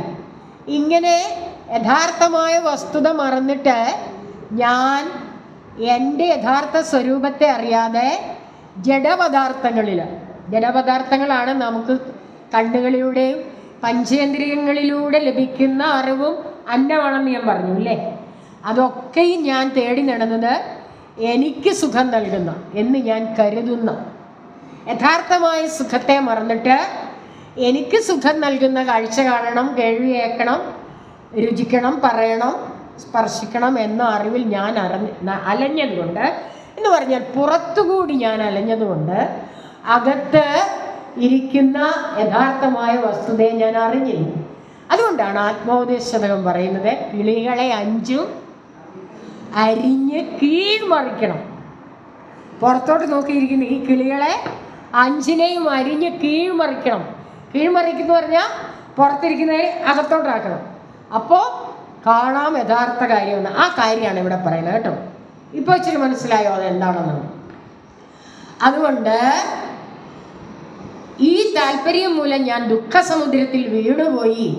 ഇങ്ങനെ കഷ്ടപ്പെടുന്ന എൻ്റെ മനസ്സ് സത്യത്തിലേക്ക് ലക്ഷ്യം കാണിച്ചു തരുന്ന അനാഹത ധ്വനിമണ്ഡലമായ ഓങ്കാരത്തിൽ ലയിച്ച് അത്യന്തം ശോഭയോടുകൂടിയ ജ്ഞാനകേന്ദ്രത്തിൽ അസ്തമിച്ച് ശാന്തമാകുവാൻ അല്ലയോ ജഗദംബേ എന്നാണ് എനിക്ക് ഭാഗ്യമുണ്ടാവുക. മനസ്സ് തന്നെയാണ് ഈ ത്രിപുടി കേട്ടോ. മനസ്സുകൊണ്ടാണ് നമ്മൾ ഈ 3 പുടങ്ങളെയും സൃഷ്ടിക്കുന്നത്, കാണുന്നത്, കേൾക്കുന്നത്, അനുഭവിക്കുന്നത്. അപ്പോൾ ആ ത്രിപുടി ഒടുങ്ങുന്നതും മനസ്സിൽ തന്നെയാണ്. അപ്പോഴാണ് മനസ്സ് ഈ പുറകോട്ട് സഞ്ചരിച്ച് ഇതിൽ അടങ്ങുന്നത് കേട്ടോ. അങ്ങനെ അടങ്ങി ആ ഒരു അനുഭൂതി അനുഭവിക്കുവാൻ എന്നാണ് എനിക്ക് ഭാഗ്യമുണ്ടാവുക എന്ന് ചോദിച്ചുകൊണ്ട് ഇത് ശിവപ്രസാദ പഞ്ചകം 2ാം ശ്ലോകമുണ്ടല്ലോ, പൊരുളമ്പൊടു മക്കളുയർത്തര കരളിന്നു കളഞ്ഞു തരും കടലിൽ പുരളാതെ പൊതിഞ്ഞു പിടിപ്പതു നീ. അതിൻ്റെ അർത്ഥം ഒന്ന് പഠിച്ചു. ഇത് തന്നെയാണ് ഈ പറയുന്നത്. മക്കളും സ്വത്തും സമ്പത്തും അങ്ങനെയൊക്കെ വിചാരിച്ച് ഞാൻ കഴിഞ്ഞുകൂടി എന്ന് ശിവപ്രസാദ പഞ്ചകത്തിൽ പറയുന്നു. ഇത് ഈ അർത്ഥം തന്നെയാണ് കേട്ടോ. ഇത് വേറൊരു തരത്തിൽ അവിടെ അവതരിപ്പിച്ചിട്ടുണ്ട് എന്നുള്ളതാണ്. ഇനി അടുത്ത് നമ്മൾ പഠിക്കാൻ പോകുന്ന പദ്യം രണ്ടാമത്തത്. ജീവൻ ആത്മചൈതന്യത്തിൽ നിന്നാണ് പുറപ്പെട്ടത്. ഇടയ്ക്ക് ആത്മവിസ്മരണം ഉണ്ടായാൽ വീണ്ടും ആത്മാവിൽ ചെന്ന് ചേരണമെന്ന് പ്രാർത്ഥിക്കുന്നു. അതാണ് രണ്ടാമത്തെ പദ്യം. ഇല്ലാതെ മായയിടുമുല്ലാസമൊന്നും അറിവല്ലാതെ ഇല്ല അനിലനും കല്ലാഴിയും കനലുമല്ലാതെ ശൂന്യമതുമെല്ലാം ഒരാതി അറിവാം. തല്ലാഖവും പറതിലില്ല ആരണം ക്രിയകൾ മല്ലാടുകില്ല മതി ഈ സല്ലാഭമൊന്നു മതി എല്ലാവരും തിരയും ഉല്ലാഖബോധ ജനനീ. ഈ ജനനിയെ പല പദങ്ങൾ കൊണ്ട് ഇവിടെ സംബോധന ചെയ്തിരിക്കുകയാണ്. ഇതിൽ പറയുന്നത് ഇല്ലാതെ എന്ന് പറഞ്ഞാൽ യഥാർത്ഥത്തിൽ ഇല്ലാതിരിക്കെ മായയിടും ഉല്ലാസമൊന്നും, മായ ഉളവാക്കുന്ന തോന്നലുകൾ. അപ്പോ മായ ചില കാര്യങ്ങൾ നമുക്ക് ഉളവാക്കി കാണിക്കുന്നുണ്ട്, ഉണ്ടാക്കി കാണിക്കുന്നുണ്ട്. അത് ചിലപ്പോൾ യഥാർത്ഥത്തിൽ ഉള്ളതായിരിക്കില്ല. ഈ മായക്ക് അങ്ങനെ ഒരു പണിയുണ്ട്. അവൾ വലിയ പുള്ളിയാണ് മായ. അവളില്ലാത്തതിനെ ഉണ്ടാക്കി കാണിക്കും, അതിനെ പിടിക്കുകയാണ്. അതുകൊണ്ട് അവൾ ചിലപ്പോൾ നമ്മളെ ഭ്രമിപ്പിക്കും. എങ്ങനെയാ ഭ്രമിപ്പിക്കുന്നോ? ഇരുട്ടത്ത് നമ്മളൊരു കയറ് കഷ്ണം കണ്ട് പാമ്പാന്ന് കരുതി നമ്മള് പാമ്പിനെ കാണുമ്പോൾ ഉള്ള പരവേശം എല്ലാം എടുക്കും. നമ്മളിനി അതൊക്കെ ചവിട്ടിന്നിരിക്കുക. അങ്ങനെ ചവിട്ടുമ്പോൾ അതിൽ നല്ല കൂർത്ത ചകിരിനാര് കാണും. അത് നമ്മുടെ മൃദുലമായ പാദത്തിൽ കുത്തിക്കയറി ഒരല്പം ചോരയും പൊടിയൊന്നും ഇരിക്കുക. പാമ്പാണ് കടിച്ചതെന്ന് വിചാരിച്ച് നമ്മൾ അരണ്ട വെളിച്ചം നോക്കുമ്പോൾ പാമ്പിനെയും കണ്ടു. ചിലപ്പോൾ ഈ പാമ്പ് കടിക്കുമ്പോൾ ഉണ്ടാകുന്ന വിഷമതകളെല്ലാം നമുക്കുണ്ടാവും. അത് മായ ചില്ലറക്കാരിയാണോ അന്നേരം? അല്ല. നമ്മൾ യഥാർത്ഥമായ വിളക്ക് കൊണ്ടുവന്ന്, അപ്പോൾ നമ്മളിങ്ങനെ ഇരുട്ടത്ത് കണ്ണാടിയൊന്നും വെച്ചില്ലായിരുന്നു. കാഴ്ചക്കുറവ് കൊണ്ട് ഇങ്ങനൊരു അബദ്ധം നമുക്ക് പറ്റി. എടാ മോനെ, എന്നെ ഏതാണ്ടൊന്ന് കടിച്ചു, എൻ്റെ കാലിൽ ഇതാ ചോരയും പൊടിയുന്നുണ്ട് എന്ന് പറഞ്ഞ് നമുക്ക് പരവേശമുണ്ടായി. വെള്ളം കുടിച്ചു. പെട്ടെന്ന് തന്നെ എന്നെ ആശുപത്രി കൊണ്ടുപോകണമെന്ന് പറഞ്ഞു. ഉടനെ നമ്മുടെ മോൻ ടോർച്ച് എടുത്തുകൊണ്ട് അവിടെ ചെന്ന് നോക്കുമ്പോൾ ഒരു കയറ് കഷ്ണം ഇങ്ങനെ കിടക്കുക വളഞ്ഞ്. അപ്പോൾ അവൻ പറയുകയാണ്, അമ്മയ്ക്ക് കണ്ണും കടയും കാണുകയല്ലാതെ ചുമ്മാ ഓരോന്ന് പറഞ്ഞോളും, അമ്മ ഒന്ന് നോക്കിക്കുക, ഇത് കയറ് കഷ്ണമല്ലേ എന്ന് പറഞ്ഞ് വെളിച്ചം കൊണ്ടുവന്ന് അതിലേക്ക് യഥാർത്ഥമായ വസ്തുത കാട്ടിത്തരുമ്പോൾ എന്ത് സംഭവിക്കും? അതുവരെയുള്ള ഭ്രമവും പ്രയാസവും എല്ലാം മാറിയിട്ട് നല്ലൊരാശ്വാസം നമുക്കുണ്ടാവും. അതാണ് ഈ മായയുടെ പണി. അതുകൊണ്ട് ഇല്ലാത്തതെല്ലാം കാണിച്ച് നമ്മളെ ഭ്രമിപ്പിക്കാനുള്ള കഴിവ് ആർക്കുണ്ട്? മായക്കുണ്ട്. അപ്പോൾ ഈ മായ ഈ ബ്രഹ്മത്തിൽ നിന്ന് ബ്രഹ്മത്തിന് പലതാകണമെന്ന സങ്കല്പം ചെയ്തപ്പോൾ ആദ്യം ബ്രഹ്മത്തിലുണ്ടായ സ്പന്ദനമാണ് മായ. അതിനെ നമ്മൾ മൂലപ്രകൃതിയെന്നും ആദിപരാശക്തിയെന്നും ജഗത് ജനനിയെന്നും ഇപ്പം പറയുന്ന ജനനിയെന്നും എല്ലാം പറയും. അതിനെ വേദാന്തം രണ്ടായിട്ട് അവതരിപ്പിക്കുന്നു. വിദ്യയെന്നും അവിദ്യയെന്നും, പരയെന്നും അപരയെന്നും, സമയെന്നും അന്യെന്നും. ഇതെല്ലാം ഗുരുദേവകൃതികളിലുള്ളതാണ്. പര യഥാർത്ഥമായ അറിവിലേക്ക് നമ്മളെ കൊണ്ടുവന്ന് എത്തിക്കുന്നവൾ പര. അപര എന്ന് പറയുന്നത് യഥാർത്ഥത്തെ മറച്ചിട്ട് നമ്മളെ ഭ്രമിപ്പിക്കുന്നവൾ. അപ്പം ഇപ്പോൾ അതാണ് സംഭവിക്കുന്നത്. നമുക്ക് യഥാർത്ഥമായ വസ്തുത അറിയാതെ നമ്മൾ ഭ്രമിച്ചിരിക്കുന്നു. അപ്പോൾ നമുക്ക് ഈ ഭ്രമത്തിൽ നിന്ന് മോചനം കിട്ടണമെങ്കിൽ പരയെ ആശ്രയിക്കണം, വിദ്യയെ ആശ്രയിക്കണം. അപ്പം വിദ്യ എന്ത് ചെയ്യും? പലതായി കാട്ടുന്ന ഇതെല്ലാം ഒന്നാണെന്നുള്ള അറിവിലേക്ക് നമ്മളെ കൊണ്ടുപോകും. അതുകൊണ്ടാണ് ജനനി നവരത്ന മഞ്ജരി നമ്മൾ പഠിക്കുന്നത്. അപ്പം അതുകൊണ്ട് ഇല്ലാതെ മായയിടും ഉല്ലാസമൊന്നും അറിവല്ലാതെ ഇല്ല അനിലനും കല്ലാഴിയും കനലും എന്ന് പറഞ്ഞാൽ ഈ മായയിടുന്ന, മായ കാട്ടിത്തരുന്ന ഉല്ലാസം, മായ ഉളവാക്കുന്ന ഉല്ലാസം, തോന്നലുകൾ അറിവല്ലാതെ ഇല്ല, ആത്മാവല്ലാതെ വേറൊന്നുമില്ല.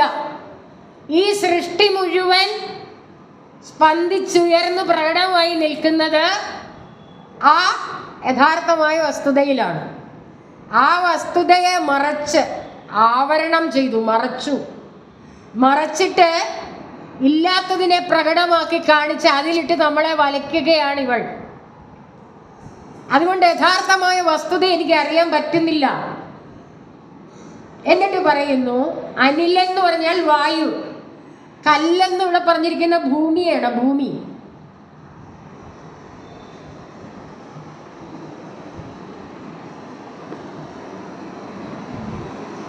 ആഴി എന്ന് ഇവിടെ പറഞ്ഞിരിക്കുന്നത് ജലം. കനലെന്ന് പറഞ്ഞാൽ തേജസ് എന്ന് പറഞ്ഞാൽ അർത്ഥം എന്താണ്? അഗ്നി എന്ന് പറഞ്ഞാൽ പഞ്ചഭൂതങ്ങൾ എന്നാണ് അർത്ഥം. അല്ലാതെ എന്ന് പറഞ്ഞാൽ ശൂന്യം. ശൂന്യമായിട്ടുള്ളത് ഏതാണ്? ശൂന്യമായിട്ടുള്ള പഞ്ചഭൂതങ്ങളിലെ ശൂന്യത കാണിക്കുന്നത് ഏതാണ്? ആകാശം. അപ്പം സൃഷ്ടിയിൽ ആദ്യം ആകാശം ഉണ്ടായി, പിന്നെ എന്തുണ്ടായി? വായു ഉണ്ടായി, പിന്നെ അടുത്തത് അഗ്നി, പിന്നെ ജലം, പിന്നെ ഭൂമി. അങ്ങനെയാണ് പഞ്ചഭൂതങ്ങളുടെ കേട്ടോ. പഞ്ചഭൂതങ്ങൾ ആദ്യം ശബ്ദമാണ് ആകാശതത്വം. സ്പർശം, ശബ്ദവും സ്പർശവും കൂടെ, അതാണ് വായു തത്വം. വായുവിനെ നമുക്ക് കാണാൻ പറ്റില്ല, രുചിക്കാൻ പറ്റില്ല, മണക്കാൻ പറ്റില്ല. വായുവിൽ എന്തെങ്കിലും കലർന്നാലേ മണം ഉണ്ടാവുള്ളൂ. അപ്പം അതുകൊണ്ട് വായുവിനുള്ളത് രണ്ട് കാര്യമാണ്, ഒന്ന് സ്പർശവും ഒന്ന് ശബ്ദവും. പിന്നെ അടുത്തത് മൂന്നാമത്തെ ശബ്ദ സ്പർശ രൂപം. അഗ്നിക്ക് രൂപം കൂടിയുണ്ട്. നാലാമത്തത് ശബ്ദസ്പർശ രൂപ രസം, ജലം. ജലത്തിൻ്റെ രസമുണ്ട്, ജലം കുടിക്കാം, നമുക്ക് കുടിക്കുമ്പോൾ അതിൻ്റെ രസം നമുക്കറിയാം, ജലത്തിൻ്റെ രസം. ഭൂമി വരുമ്പോൾ അത് അഗ്നിയല്ല, ഭൂമി വരുമ്പം അഞ്ചാമത്തെ തത്വം ഗന്ധം കൂടിയുണ്ട്. ശബ്ദ സ്പർശ രസ രൂപ ഗന്ധം. ഭൂമിക്ക് ഗന്ധമുണ്ട്. അപ്പം ആണ് 5 തത്വം വരുന്നത് കേട്ടോ. അപ്പം ഇതേ പഞ്ചേന്ദ്രിയങ്ങളെ നമ്മൾ പറയാം. അതിനെ വേറൊരു വിധത്തിലൂടെ അവതരിപ്പിച്ചിരിക്കുന്നതാണ് കല്ലാഴിയും കനലും എല്ലാം ഒരാദി അറിവാം.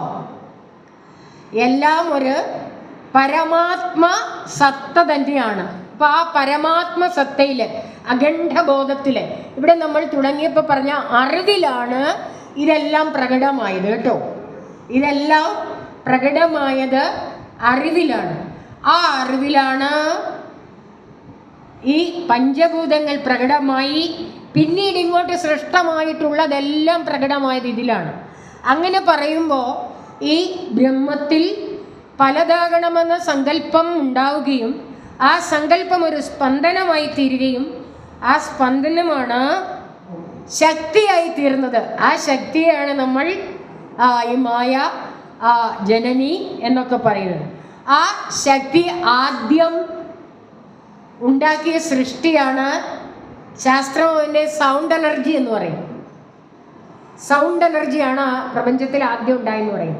ഭാരതീയ ഋഷീശ്വരന്മാർ ആ സൗണ്ട് എനർജിയെ ഓംകാരം എന്ന് പറയും. ഇൻ്റർവെല്ലായോ ആണോ? സൗണ്ട് എനർജിയെ ഓംകാരം എന്ന് പറയും. ആ ഓംകാരമാണ് ആദ്യം ഉണ്ടായ സൃഷ്ടി.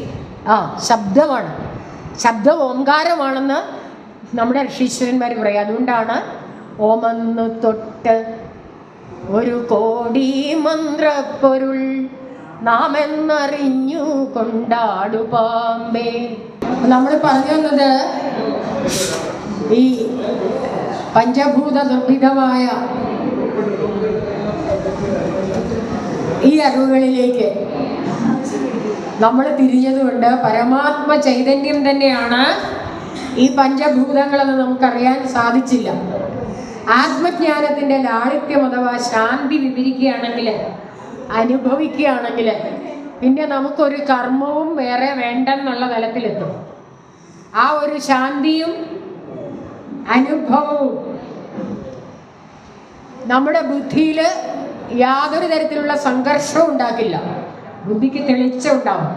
വേണോ വേണ്ടയോ എന്നുള്ള ഒരു സംഘർഷം ഉണ്ടാവില്ല. ഏത് കാര്യത്തിലും ശരിയായ ബുദ്ധി തെളിഞ്ഞു വരും.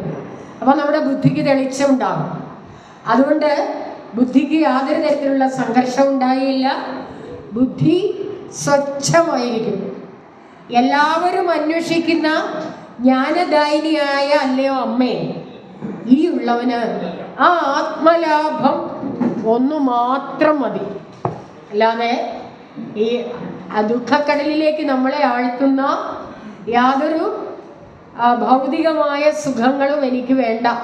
എനിക്ക് അല്ലയോ അമ്മേ ജഗജ്ജനനി അവിടുന്ന് നൽകുന്ന ആ ആത്മജ്ഞാനം ഒന്ന് മാത്രം മതി എനിക്ക്. അത് എന്ന് എനിക്ക് ലഭിക്കും അല്ലേ? അതാണ് നമ്മുടെ ചോദ്യം. അതെന്ന് ലഭിക്കും? ഈ ജന്മത്തിൽ തന്നെ നമുക്കത് ലഭിക്കാൻ വേണ്ടിയാണ് നമ്മളെ ഈ ജനനി നവരത്ന മഞ്ജരി പഠിപ്പിച്ച് എടുക്കുന്നത്.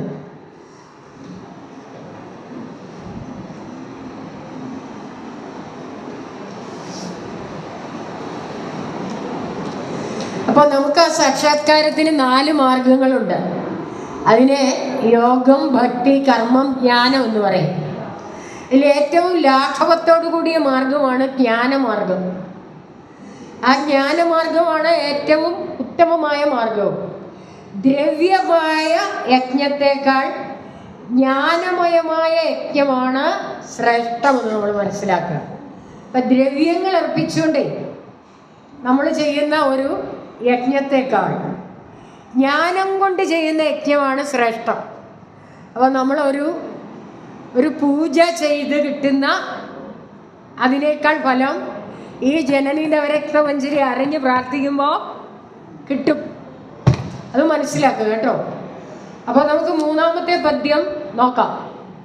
ഉണ്ടായി മാറുമറിവുണ്ടായി മുന്നമിതു കണ്ടാടുമംഗമകവും കൊണ്ട് 1000 തരമിരുണ്ടാശയം പ്രതി ചുരുണ്ട് ആ മഹസ്സിൽ മറയും കണ്ടാലും ഈ നിലയിലുണ്ടാകയില്ല അറിവ് അഖണ്ഡാനുഭൂതിയിലെഴും തണ്ടാരിൽ വീണു മധുണ്ടാരമിക്കുമൊരു വണ്ടാണു സൂര്യസുകൃതി. ഇവിടെ പറയുന്നത് ഉണ്ടായി മാറും അറിവ്, ഉണ്ടായതിനു ശേഷം മറഞ്ഞു പോകുന്ന അറിവ്. മുന്നമുണ്ടായി, മുൻപ് ഇല്ലാതിരുന്നത് ഉണ്ടായി കാണിപ്പെടുന്നവയാണ്. അത് ഞാൻ നിങ്ങൾക്ക് മനസ്സിലാക്കാൻ പറയാം. മുൻപുണ്ടായിരുന്നതാണ് എങ്കിൽ അതെപ്പോഴും ഉണ്ടായിരിക്കും. ഭൂതവും ഭാവിയും വർത്തമാനവും മാറ്റം ഉണ്ടാവില്ല. അതിന് ഇടയ്ക്കുണ്ടായി കാണുന്നുണ്ടല്ലോ, അത് ഉള്ളതല്ല. മുമ്പുണ്ടായിരുന്നത് എപ്പോഴും ഉണ്ടായിരിക്കും. ഇടയ്ക്ക് ഉണ്ടായി മറിയുന്നുണ്ടല്ലോ, ഇന്നലെ ഉണ്ടായി ഇന്ന് നിലനിന്ന് നാളെ പോകുന്നു, അത് ഉള്ളതല്ല. ഉള്ളതിൻ്റെ നാശമില്ല. ഇതെവിടെയാണ് നമ്മൾ കേട്ടിരിക്കുന്നത്? ഉള്ളതൊന്നും ഉള്ളതല്ല, ഉള്ളതിൻ്റെ നാശമില്ല. കേട്ടിട്ടില്ലേ? ആ ഉള്ളതിന് നാശമില്ല. നശിക്കാത്തത് ഇന്നലെ ഉണ്ടായിരുന്നു, ഇന്നും ഉണ്ട്, നാളെയും ഉണ്ട്. ഈ നശിച്ചു പോകുന്നത് ഉള്ളതാണോ? അല്ല, അത് മാത്രമാണ്. അപ്പോൾ അത് നേർപ്പിച്ച് പറഞ്ഞാൽ അത്രേ ഉള്ളൂ സംഭവം കേട്ടോ. അത് മുമ്പുണ്ടായിരുന്നതല്ല, ഇപ്പം ഈ ഇടയ്ക്ക് ഉണ്ടാകുന്നത്. അതുകൊണ്ട് ഇതു കണ്ടാടും അംഗമുഖവും കൊണ്ട്, ഇതുകണ്ട് ചാഞ്ചല്യമുണ്ടായ ശരീരവും മനസ്സും, അങ്ങനെയുള്ള ശരീരവും മനസ്സും വരെ ഇങ്ങനെ എപ്പോഴും ചലിച്ചുകൊണ്ടിരിക്കുന്ന ഉറയ്ക്കാത്ത മനസ്സും ശരീരവും പേറി 1000 തരം ഇരുണ്ട്. ആയിരം സങ്കല്പങ്ങൾക്ക് വശപ്പെട്ട് ആശയം പ്രതി ചുരുണ്ട് ഇടുങ്ങിയ ആശയങ്ങളിൽ പെട്ട് ചുരുങ്ങി ആ മഹസ്സിൽ മറയും, ആ തേജസ്സിൽ മറയും. കണ്ടാലും ഈ നിലയിൽ ഉണ്ടാകയില്ല അറിവ്, ഈ സ്ഥിതിയിൽ കണ്ടാലും ഉണ്ടാകയില്ല പരമാർത്ഥ ജ്ഞാനം, ഉണ്ടാകയില്ല.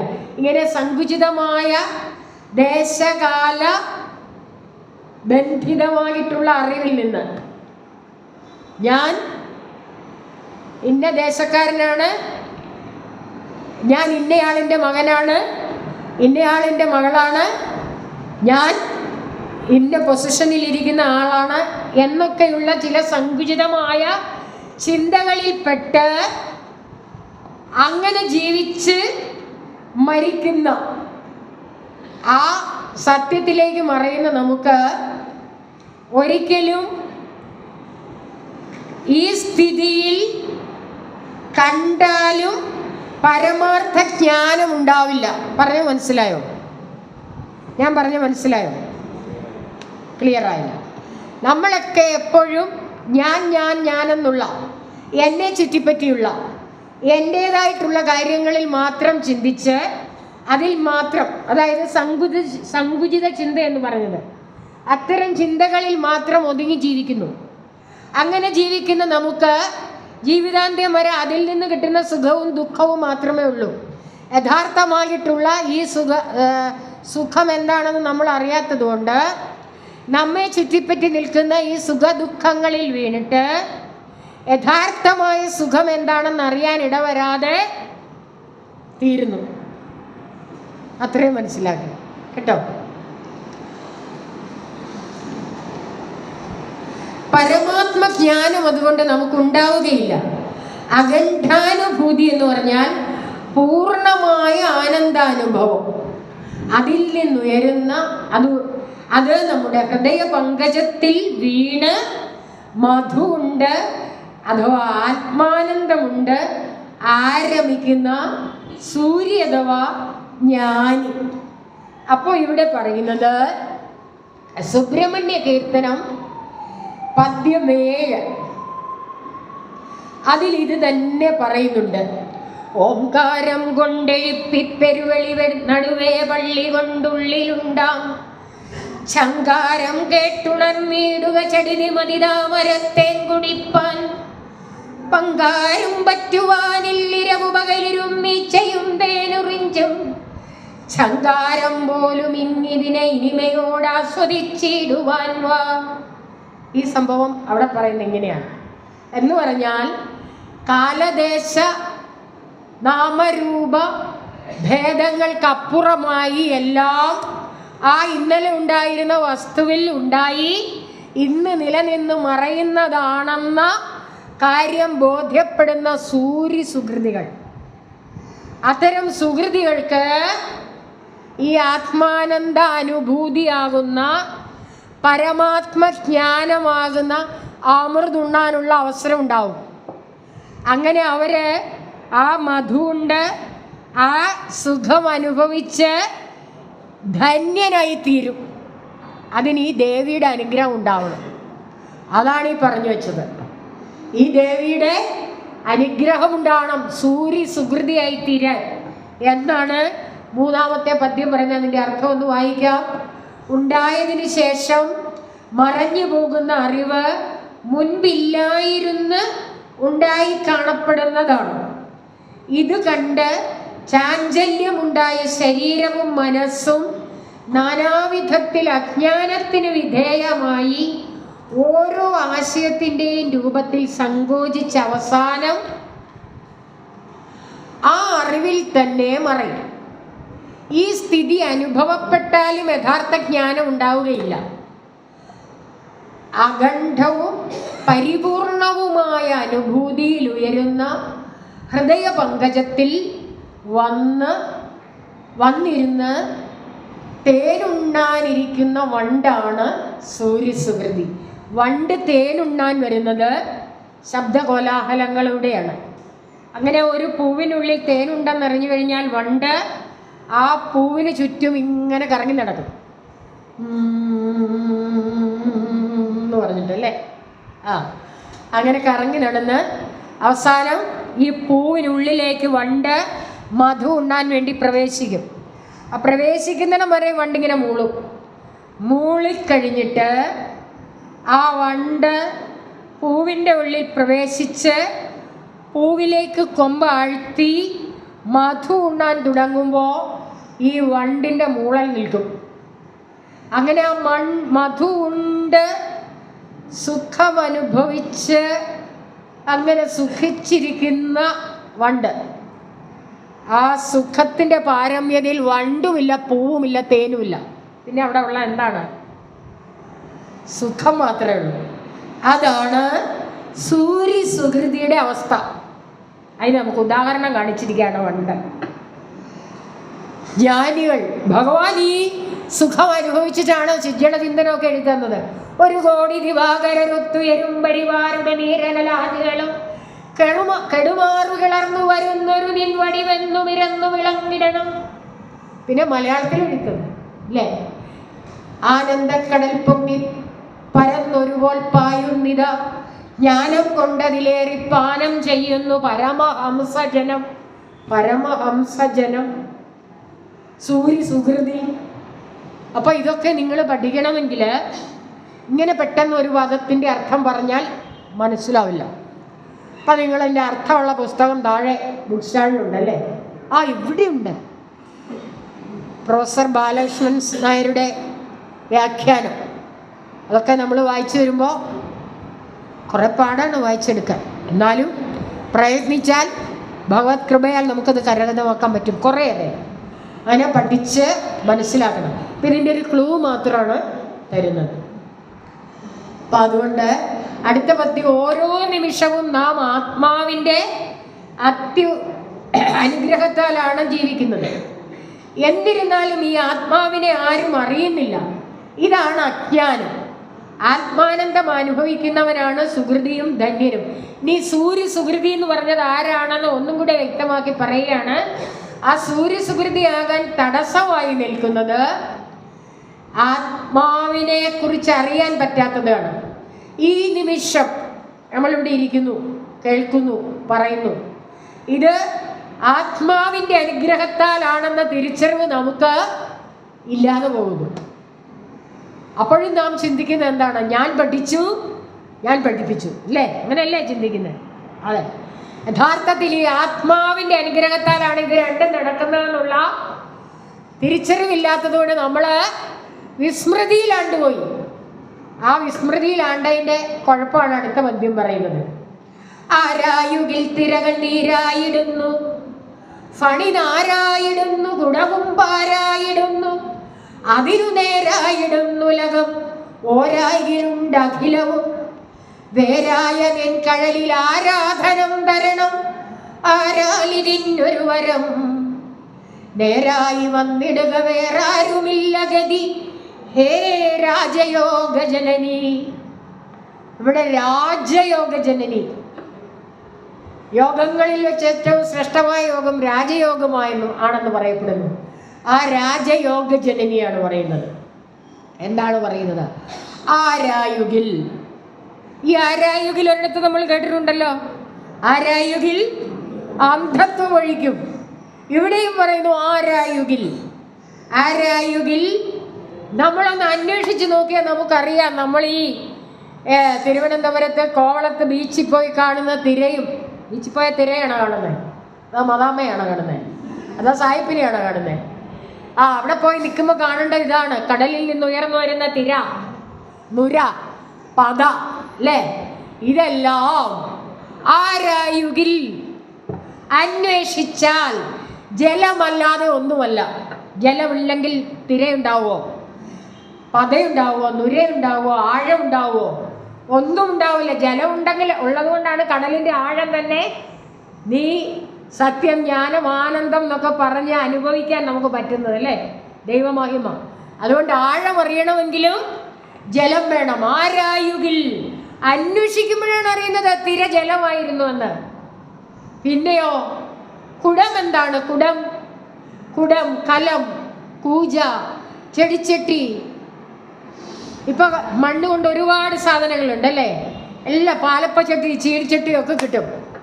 നമ്മൾ കടയിൽ ചെന്ന് ഇന്ന സാധനം, ഈ കലത്തിന് എത്ര രൂപയാണ്, ഈ ചട്ടിക്ക് എത്ര രൂപയാണെന്ന് ചോദിക്കുമ്പോൾ അന്വേഷിക്കുന്നവന് മനസ്സിലാകും നാമവും രൂപവും ഒക്കെ ആ ചട്ടിക്കും കുടത്തിനുമേ ഉള്ളൂ. മണ്ണിനുണ്ടോ? മണ്ണ് എല്ലാം ഒന്നു തന്നെ. ആ മണ്ണിനെ കുഴച്ച് കുശവൻ ഒരു രൂപത്തിലാക്കി വെക്കുന്നത് കൊണ്ടാണ് അതിന് രൂപങ്ങൾ, പല പേരുകൾ ഉണ്ടായത്. നാമരൂപാത്മകമാണ് ഈ ജഗത്ത് അല്ലേ? യഥാർത്ഥമായ സത്തയ്ക്ക് നാമവുമില്ല, രൂപവുമില്ല. അതുകൊണ്ട് തിരകൾ നീരായിടുന്നു, ഫണി നാരായിടുന്നു. ഫണിയുടെ കാര്യം ഞാൻ നേരത്തെ പറഞ്ഞല്ലേ, പാമ്പിന്റെ കാര്യം. കയറിൽ പാമ്പിനെ കാണുന്നു. ഇതൊക്കെയും ഭ്രമമാണല്ലേ? യഥാർത്ഥ വസ്തുത അറിയാതെ പോയത് കൊണ്ടാണ്. അതുകൊണ്ട് കുടവും മണ്ണ് തന്നെയാണ്. അതിനു നേരായിടുന്നു ഉലകം. അതിന് തുല്യമാണ് ഈ ലോകം. ഓരായികിൽ എന്ന് പറഞ്ഞാൽ സത്യം ഗ്രഹിച്ചില്ലെങ്കിൽ ഉണ്ട് അഖിലവും. എല്ലാം സത്യമാണെന്ന് തോന്നും. വേരായ ലോകത്തിന് മൂലമായ നിൻ കഴലിൽ, നിന്റെ പാദത്തിൽ ആരാധനം തരണം, ആശ്രയം തരണം. ആരാൽ എന്ന് പറഞ്ഞാൽ ഉടൻ തന്നെ. ഇതിനൊരു വരം നേരായി വന്നിടുക. ഇതിനായിട്ട് ഒരു വരം എനിക്ക് തന്നരുളിയിടുക. വേറാരുമില്ല ഗതി. അല്ലയോ അമ്പേ,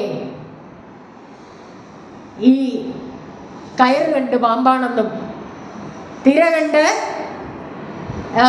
അതിൻ്റെ മൂലമായി നിൽക്കുന്ന ജലം ഏതാണെന്ന് അറിയാതെ, പൂജ കണ്ട്, ചട്ടി കണ്ട്, കലം കണ്ട് മണ്ണാണ് അതിൻ്റെ ആധാരമെന്നറിയാതെ, ഈ പ്രപഞ്ചം കണ്ടിട്ട് ഇതൊക്കെ ഉള്ളത് തന്നെ സത്യമാണ് എന്ന് ധരിച്ചുകൊണ്ട് ഭ്രമിച്ച് ഇതിൽ വീണ് ഈ ദുഃഖക്കടലിൽ വലയുന്ന എനിക്ക് വേറായ മൂലമതിൽ അവിടുത്തെ ആശ്രയമായ നിൻ കഴലിൽ ആരാധനം തരണം. കഴലെന്ന് പറഞ്ഞാല് പാദം. ഇതിന് മൂലമായി നിൽക്കുന്ന എന്താണ്? ആ അറിവാണ്, പരബ്രഹ്മമാണ്. ആ അറിവിലേക്ക് ഞാൻ ചെല്ലണമെങ്കിൽ ഈ അമ്മയിലൂടെയേ പറ്റുള്ളൂ. അതാണ് പറയുന്നത്. ഇവളിലൂടെ അവിടെ ചെല്ലാൻ പറ്റുള്ളൂ. അതുകൊണ്ടാണ് ശ്രീരാമകൃഷ്ണ പരമഹംസനോട് വന്നിട്ട് എല്ലാവരോടും ചോദിക്കുന്ന പോലെ ഒരു ചോദ്യം ചോദിച്ചു. ദൈവത്തെ കണ്ടിട്ടുണ്ടോ? ദൈവമുണ്ടോ? ആര് ചോദിച്ചു? നരേന്ദ്രൻ. ദൈവത്തെ കണ്ടിട്ടുണ്ടോ? ഉണ്ട്. നിന്നെ പോലെ ഞാൻ ദൈവത്തെ കണ്ടിട്ടുണ്ട്.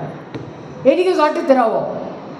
കാട്ടിത്തരാവെന്ന് പറഞ്ഞേച്ച് രാമകൃഷ്ണ പരമഹംസൻ പൊങ്ങി ഒന്ന് ചാടിയിട്ട് കാലിൻ്റെ പെരുവരല് നരേന്ദ്രൻ്റെ ഹൃദയത്തിൻ്റെ ഭാഗത്ത് ഇങ്ങനെ ചവിട്ടിയെന്ന് പറയുന്നു. കാലിൻ്റെ പെരുവരലുകൊണ്ട് നരേന്ദ്രൻ നിന്ന് നിപ്പി കരണ്ടടിച്ച് വീഴുന്ന പോലെ ബോധം കെട്ടു വീണു. നരേന്ദ്രൻ്റെ പാദം മുതൽ ശിരസ് വരെ കരണ്ടടിക്കുന്ന ഒരു അനുഭവം ഉണ്ടായി. കാട്ടിത്തരാൻ പറഞ്ഞപ്പോൾ കാട്ടിക്കൊടുത്തു. ഇതേ അനുഭവം സത്യവ്രത സ്വാമിക്കും ബോധാനന്ദ സ്വാമിക്കും ശിവലിംഗദാസ് സ്വാമിക്കും ഒക്കെ ഉണ്ടായിട്ടുണ്ട്. അപ്പോൾ ആ ഒരു അനുഭവം, അപ്പം ആ കഴലിൽ ആരാധനം തരണം നരേന്ദ്രനെ. എന്നിട്ട് ഗദാധരൻ്റെ മൂർത്തിയായ കാളി മാതാവിന് കൊടുക്കുമായിരുന്നു. കാളിയിലൂടെയാണ് അവിടെ ചെന്നെത്തിയത് അല്ലേ? അപ്പോൾ ഇവിടെ ഭഗവാൻ നമ്മളോട് പറയുകയാണ്, നമുക്ക് ഈ അന്ധത്വം അകന്നിട്ട് നേരായ വഴി പോകാൻ ആർക്കെങ്കിലും ആഗ്രഹം ഉണ്ടെങ്കിൽ ആരെ ആശ്രയിക്കൂ? ഇവിടെ ആരെ? ഈ രാജയോഗ ജനനിയെ കേട്ടോ, ഈ രാജയോഗ ജനനിയെ ആശ്രയിക്കൂ. അപ്പം അതിൻ്റെ കൂട്ടർത്ഥം എന്താണെന്ന് ചോദിച്ചാൽ, ആലോചിച്ച് നോക്കിയാൽ തിരകൾ വെള്ളം തന്നെയാണ്, കയറിൽ കാണപ്പെടുന്ന പാമ്പ് കയർ തന്നെയാണ്, കുടത്തിലുള്ളത് മണ്ണ് തന്നെയാണ്. ഈ പ്രപഞ്ചം ഇപ്രകാരമുള്ളതാണ്. സത്യം ഗ്രഹിച്ചില്ലെങ്കിൽ എല്ലാം സത്യമാണെന്ന് തോന്നും. ലോകത്തിന് കാരണമായ ജഗദംബയുടെ പാദത്തിൽ ഈ ഉള്ളവൻ ആശ്രയം തരണം. ഇതിനായി എനിക്ക് ഒരു വരം അരുളുമാറാകണം. അല്ലയോ രാജയോഗ ജനനി, മറ്റാരും എനിക്ക് ഒരാശ്രയമില്ല. അപ്പം നമ്മൾ മുമ്പ് പറഞ്ഞായിരുന്നു യോഗങ്ങളുടെ കാര്യം. അതിൽ നമ്മൾ ഭക്തി, കർമ്മം, ജ്ഞാനം, യോഗം എന്നൊക്കെ പറഞ്ഞു. ഇവിടെ പറയുന്നു യോഗങ്ങളിൽ രാജയോഗമാണ് ഏറ്റവും മഹത്തായ യോഗം. അതുകൊണ്ടാണ് രാജയോഗ ജനനി. ഈ അമ്മയുടെ അനുഗ്രഹം ഉണ്ടെങ്കിൽ മാത്രമാണ് നമുക്ക് യഥാർത്ഥമായ അറിവിലേക്ക് എത്താൻ പറ്റുകയുള്ളൂ. അതുകൊണ്ടായിരിക്കണം ഭഗവാൻ അമ്മയെ തൊഴുതിട്ട് നമ്മളെ കൊണ്ട് ഭഗവത് സന്നിധിയിലേക്ക് എത്താൻ പറയാതെ പറഞ്ഞതല്ലേ. ആവശ്യപ്പെട്ടിട്ടല്ലല്ലോ ജനനി നവരത്നമഞ്ജരി രചിച്ചതും ജനനിയാകുന്ന അമ്മയെ പ്രതിഷ്ഠിച്ചതും അല്ലേ. അപ്പം അവിടെ വന്ന് അമ്മയുടെ അനുഗ്രഹം തേടിയിട്ട് ഇതിനെല്ലാം ആധാരഭൂതമായി നിൽക്കുന്ന പരബ്രഹ്മസ്വരൂപമായ അവിടുത്തെ കണ്ടാൽ മതി എന്ന് ഉള്ള നിശ്ചയമായിരിക്കാം. അങ്ങനെ നമുക്ക് കരുതാം അല്ലേ. അപ്പോൾ അടുത്ത പദ്യം അന്വേഷിക്കുന്നവർക്ക് ജഗത് സത്യം ആത്മാവാണെന്ന് മനസ്സിലാവും. അതാണ് അടുത്ത പദ്യത്തിൻ്റെ സംക്ഷിപ്തം കേട്ടോ. മേലായ മൂലമതിയാലാവൃതം ജനനി നീലാസ്യമാടി വിടുമീ കീലാലവായ്വനല കോലാഹലം ഭുവനം ആലാപമാത്രമഖിലം കാലാദിയായ മൃദുനൂലാലനെയുമൊരു ലീലാപടം ഭവതി മെയ് മേലാകെ മൂടുമതിനാലാരുമുള്ളത് അറിവീല ആഗമാന്ത നിലയേ. ഇവിടെ ദേവിയെ സംബോധന ചെയ്തിരിക്കുന്നത് ആഗമാന്ത നിലയേ എന്നാണ് കേട്ടോ. ആഗമാന്ത നിലയേ, ആഗമാന്ത നിലയമാണ് അമ്മയുടെ വാസസ്ഥാനം. മേലായ മൂലമതിയാൽ പരമകാരണമായ ജ്ഞാനസ്വരൂപത്താൽ ആവൃതം ചെയ്യാന്ന് പറയാൻ നിറയപ്പെട്ടത്, ആവൃതം നിറയപ്പെട്ടത്. ജനനി എന്ന് പറഞ്ഞാൽ നമ്മൾ അർത്ഥം നേരത്തെ മനസ്സിലാക്കി. അമ്മ നീ ലാസ്യമാടി വിടും, നീ നൃത്തം ചെയ്ത് അഴിച്ചു വിടുന്ന കീലാല വായുവനല കോലാഹലം, ജലം, വായു, അഗ്നി, ആകാശം ഇവ. അപ്പൊ നമ്മൾ മുമ്പേ കണ്ടു കല്ലാഴിയും കനലും അല്ലേ, അതും പഞ്ചഭൂതങ്ങളായിരുന്നു. ഇവിടെ പറയുന്നു കീലാല വായുവനല കോലാഹലം ഭുവനം. ഈ ഭുവനം പഞ്ചഭൂതങ്ങളെ കൊണ്ട് നിർമ്മിച്ചിരിക്കുന്ന കോലാഹലത്തോടു കൂടിയതാണ് ഈ ഭുവനം. ഭുവനം എന്ന് പറഞ്ഞാൽ പ്രപഞ്ചം. അതുകൊണ്ട് ആലാപമാത്രം, വെറും പേരുകൾ മാത്രമാണിത്. മനസ്സിലായോ? ഈ പ്രപഞ്ചം, ഈ കാണപ്പെടുന്നതൊക്കെയും വെറും പേരുകൾ മാത്രമാണ്. നാമരൂപാത്മകമാണ് നമ്മൾ ഉൾപ്പെടെയുള്ളത്. ഈ ശരീരത്തിന് നിങ്ങൾ ശൈലജ എന്ന് പേര് കൊടുത്താൽ ഈ ശരീരം വെടിഞ്ഞ് ഈ ആത്മാവ് വേറൊരു ശരീരം സ്വീകരിച്ചാൽ ഈ രൂപവും ഈ പേരുമായിരിക്കുമോ ആ ശരീരത്തിന്? ചിലപ്പോൾ അത് പട്ടിയോ പൂച്ചയോ കാളയോ കോഴിയോ അല്ലേ, എന്താവും നമുക്ക് പറയാൻ പറ്റില്ല. ഇപ്പം ഈ രൂപവും ഈ പേരും ഈ ഒരു ജന്മത്തിൽ മാത്രമേ ഉപകരിക്കുന്നുള്ളൂ, അടുത്തതിലേക്ക് അത് കൊണ്ടുപോകുന്നില്ല. അതുകൊണ്ട് നമ്മൾ കൂടുതൽ വ്യക്തമായിട്ട് നമുക്ക് മനസ്സിലാവും നാമരൂപാത്മകമാണ് ഈ ജഗത്ത്. ഇത് അല്പകാലത്തേക്ക് ഉണ്ടായി മറയുന്നു. ഉണ്ടാകാതെ മറയാതെ നിൽക്കുന്നതാണ് യഥാർത്ഥ ചൈതന്യം. അതിന് മാറ്റമില്ല, അത് എങ്ങും പോകുന്നുമില്ല, അതിവിടെ തന്നെ നിൽക്കുകയാണ്. ബാക്കിയാണ് ഈ പഞ്ചഭൂതങ്ങളിൽ ലയിക്കുന്നത്. ഈ യഥാർത്ഥമായ സത്യം നമുക്ക് ബോധ്യപ്പെടാൻ വേണ്ടിയാണ് ഈ 9 പൂക്കൾ കൊണ്ട് നമ്മൾ അമ്മയ്ക്ക് പൂജ ചെയ്യുന്നത് കേട്ടോ. അതുകൊണ്ട് ആലാപമാത്രമായ വെറും പേരുകൾ മാത്രമാണ് കാലാദിയായ മൃദുനൂലാലെ നെയ്യും. കാലം, ദേശം, നിമിത്തം, ഈ 3 നൂലുകൾ കൊണ്ട് നെയ്യുന്ന ഒരു ലീലാപടം. ലീലാപടം എന്ന് പറഞ്ഞാൽ കളിക്ക് വേണ്ടി ഉണ്ടാക്കുന്ന ഒരു വസ്ത്രം എന്ന് പറഞ്ഞാൽ നമ്മൾ കൊച്ചുകുട്ടികളെ കളിപ്പിക്കാൻ വേണ്ടി ഒളിച്ചേ കണ്ടേന്ന് കളിക്കുകയല്ലേ. അപ്പം നമ്മുടെ മുഖത്ത് തുണിയിട്ടിട്ട് നമ്മൾ കളിക്കുന്നത് പോലെ കാലം, ദേശം, നിമിത്തമാകുന്ന ഒരു ചെറു വസ്ത്രം കൊണ്ട് ഈ അമ്മ ശരീരം മൂടിയിരിക്കുക. കാലാദിയായ മൃദുനൂലാലെ, വളരെ നേർത്ത ഒരു നൂലുകൊണ്ട് നെയ്യും ഒരു ലീലാവണം ഭവതി മെയ് മേലാകെ മൂടിയിരിക്കുകയാണ്.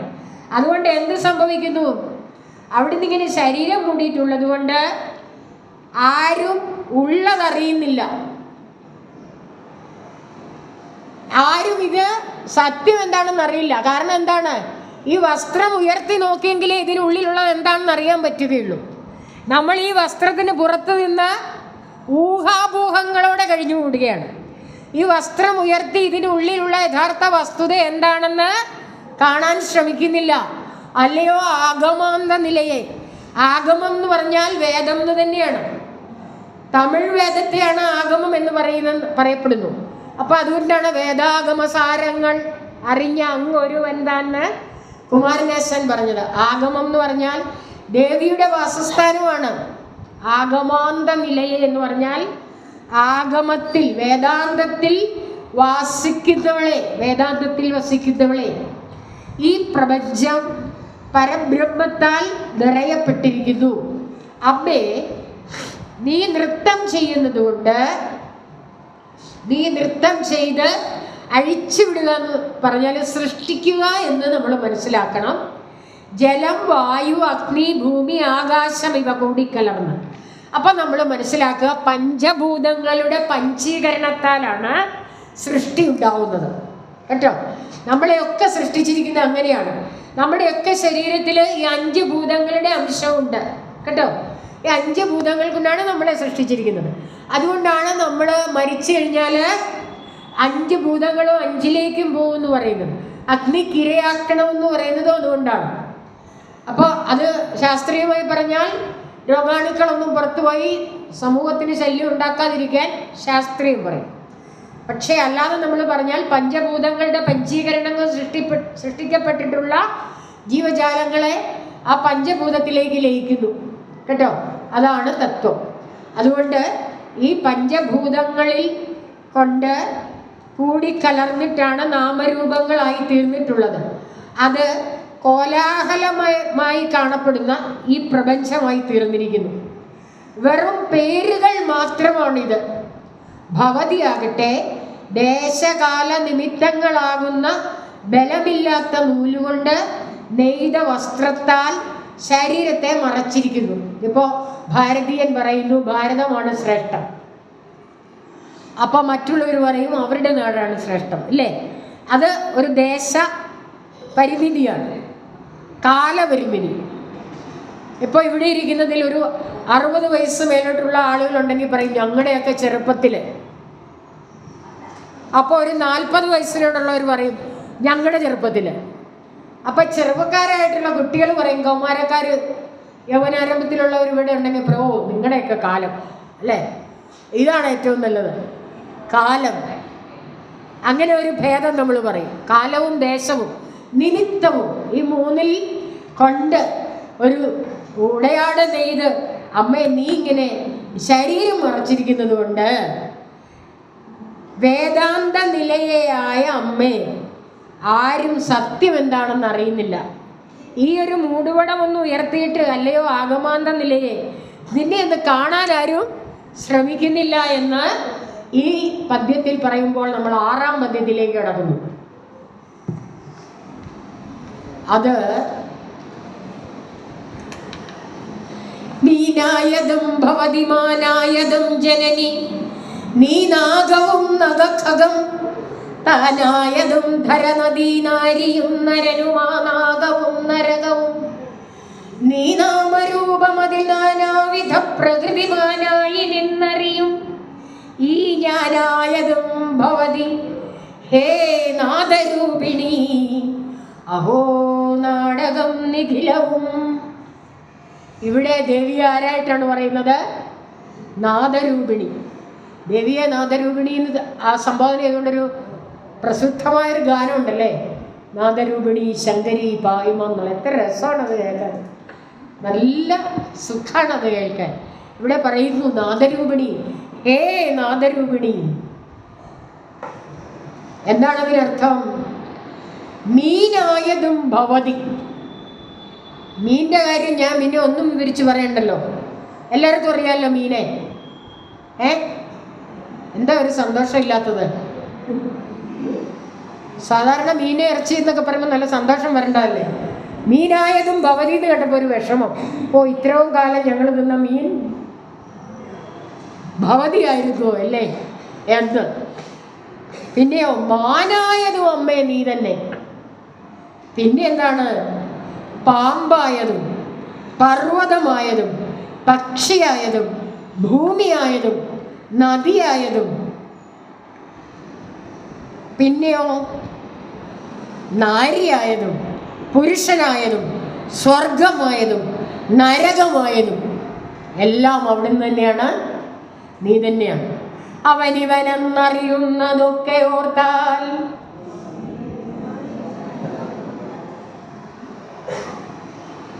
പിന്നെ ആരോട് എന്നെ വൈരാഗ്യം കാണിക്കാനല്ലേ? മീനായതും ഭവതി മാനായതും ജനനി നീ നാഗവും നഖഖം താനായതും ധരനദീ നാരിയും നരനുമാ നാഗവും നരകവും നീ നാമരൂപമതിൽ നാനാവിധ പ്രകൃതിമാനായി നിന്നറിയും ഈ ഞാനായതും എല്ലാം അവിടുന്ന് തന്നെ അല്ലയോ ജഗദംബിയെ. ധരയെന്ന് പറഞ്ഞാൽ ആരാ? ഭൂമി. ഖഗം എന്ന് പറഞ്ഞാൽ പക്ഷി. നഖം നഖം പർവ്വതം. നാഗം പാമ്പ്. നാദരൂപിണി എന്ന് പറഞ്ഞാൽ ശബ്ദാത്മിക എന്നാണ് അർത്ഥമേ. നാഗം സ്വർഗം, നാരി സ്ത്രീ. അപ്പോൾ അതിൻ്റെ അർത്ഥം നോക്കാം. മീനായതും ഭവതി തന്നെ, മാനായതും അമ്മേ നീ തന്നെ, പാമ്പ പർവ്വതം പക്ഷി ഭൂമി നദി സ്ത്രീ പുരുഷൻ സ്വർഗം നരകം എല്ലാം അമ്മേ അവിടുന്ന് തന്നെയാണ്. നാമരൂപാത്മകമായ ഈ പ്രപഞ്ചത്തിൽ നാനാവിധ പ്രകൃതി കൈക്കൊണ്ടു നിന്ന് അറിയുന്ന ഞാനും നീ തന്നെ. നാദരൂപിണിയായ അമ്മേ, അഹോ നാടകം തന്നെ എല്ലാം എല്ലാം ഒരു ആത്മസത്തയാണ് തന്നെയാണെന്ന വേദാന്ത സത്യം വിശദീകരിച്ചിരിക്കുന്നു. ജ്ഞാനിക്ക് ഈ ലോക ജീവിതം നാടക സമമായി കാണുവാൻ കഴിയും. അടുത്ത പദ്യത്തിൻ്റെ സംക്ഷിപ്തമാണ് പറഞ്ഞത്. അടുത്ത പദ്യം അവതരിപ്പിക്കുന്നത് ദേവീസ്തവത്തിലെ 4ഉം 7ഉം പദ്യങ്ങൾ. ദേവീസ്തവം ചൊല്ലുമോ നിങ്ങൾ? അതിലെ 4ഉം 7ഉം പദ്യങ്ങൾ നിങ്ങളൊന്ന് എടുത്തു വെച്ചിട്ട് ചൊല്ലി നോക്കിയാൽ നമ്മൾ ഈ 6ാമത്തെ പദ്യത്തിൻ്റെ ഒരു വേറൊരു ഭാഗം നമുക്ക് പിടികിട്ടും. അപ്പോൾ അടുത്ത പദ്യം. എൻ പാപമൈവതിനൊരമ്പായിടുന്നറിവ് നിൻ പാദതാരിലെഴുമെന്ന് അൻപാണു മൗര്യൊരിരുമ്പാമ്മനും ധനുരഹം ഭാവിയാണു വിജയി. അംബാതരുന്നു വിജയം പാപഭംഗിലമഹംഭാനമാകുമതിനാൽ വൻഭാരമാർന്ന തനുവും ഭാനമാമുലകവും ഭാനമാകുമഖിലം. എൻ പാപം എയ്വതിന്, എൻ്റെ പാപം എയ്ത് നശിപ്പിക്കുന്നതിന്. പാപമെന്ന് പറഞ്ഞാൽ എന്നാണ്? തെറ്റ് എന്നുള്ള അർത്ഥത്തിലല്ല ഇവിടെ പാപം എന്ന് പറയുന്നത്. ക്രിസ്തുമതക്കാർ പാപമെന്ന് പറഞ്ഞാൽ തെറ്റ് ചെയ്യുന്നവരെയാണ് പാപികളെ എന്ന് പറയുന്നത് അല്ലേ? അവർ പാപികളെ എന്ന് പറഞ്ഞാൽ ഘോരമായ അപരാധം ചെയ്തവൾ എന്നാണ് അർത്ഥം, ചെയ്തവർ എന്നാണ് അർത്ഥം. ഇവിടെ ഗുരുദേവൻ അഖം എന്ന് പറഞ്ഞാൽ പാപം എന്നാണ്. പാപം എന്ന് പറഞ്ഞാൽ അർത്ഥം എന്താണെന്ന് ചോദിച്ചാൽ അജ്ഞത എന്നാണ്. അതായത് രോഗം വരുന്നു, ആ രോഗലക്ഷണമാണ് തലവേദന. തലവേദനയ്ക്ക് മരുന്ന് കഴിച്ചാൽ തലവേദന മാറും, പക്ഷെ രോഗം മാറില്ല. വേറെ എന്തെങ്കിലും രോഗമാണ്. ഒരുമാതിരിപ്പെട്ട രോഗത്തിൻ്റെ എല്ലാ ലക്ഷണം തലവേദനയായിരിക്കും. അപ്പോൾ നമുക്ക് തലവേദന എടുത്തു, നമ്മൾ തലവേദനയ്ക്ക് ഒരു ഗുളിക കഴിച്ചു, തലവേദന മാറും. ചിക്കൻ ഗുനിയയുടെ ലക്ഷണമാണെങ്കിൽ ചിക്കൻ ഗുനിയ മാറില്ല, അത് ശക്തമായിട്ട് വരും. എന്നതുപോലെ പാപം എന്ന് പറഞ്ഞാൽ അജ്ഞത എന്നാണ് ഭഗവാൻ അർത്ഥമാക്കുന്നത്. കാരണം അജ്ഞതയിൽ നിന്നാണ് നമ്മൾ തെറ്റ് ചെയ്യാൻ ഇടയാകുന്നത്. അറിവില്ലായ്മയിൽ നിന്നാണ് തെറ്റ് ചെയ്യുന്നത്. അപ്പം തെറ്റ് ചെയ്യുന്നതിന് ശിക്ഷ കൊടുത്താൽ ആ തെറ്റിൽ നിന്ന് മാറുവതേ ഉള്ളൂ. അതിൻ്റെ മൂലകാരണം മാറുമോ? മാറില്ല. മാറ്റേണ്ടത് എന്താണ്? മൂലം മാറ്റിക്കളയണം. മൂല കാരണം അജ്ഞാനമാണ്. അജ്ഞാനമാകുന്ന അന്ധകാരത്തിൽ നിന്നാണ് തെറ്റുണ്ടാവുന്നത്. അപ്പം അജ്ഞാനം മാറ്റി അവിടെ വെളിച്ചം കൊടുക്കണം. അതുകൊണ്ട് ഭഗവാൻ പാപം എന്ന് പറഞ്ഞാൽ അത് അജ്ഞാനമാണെന്ന് മനസ്സിലാക്കുക.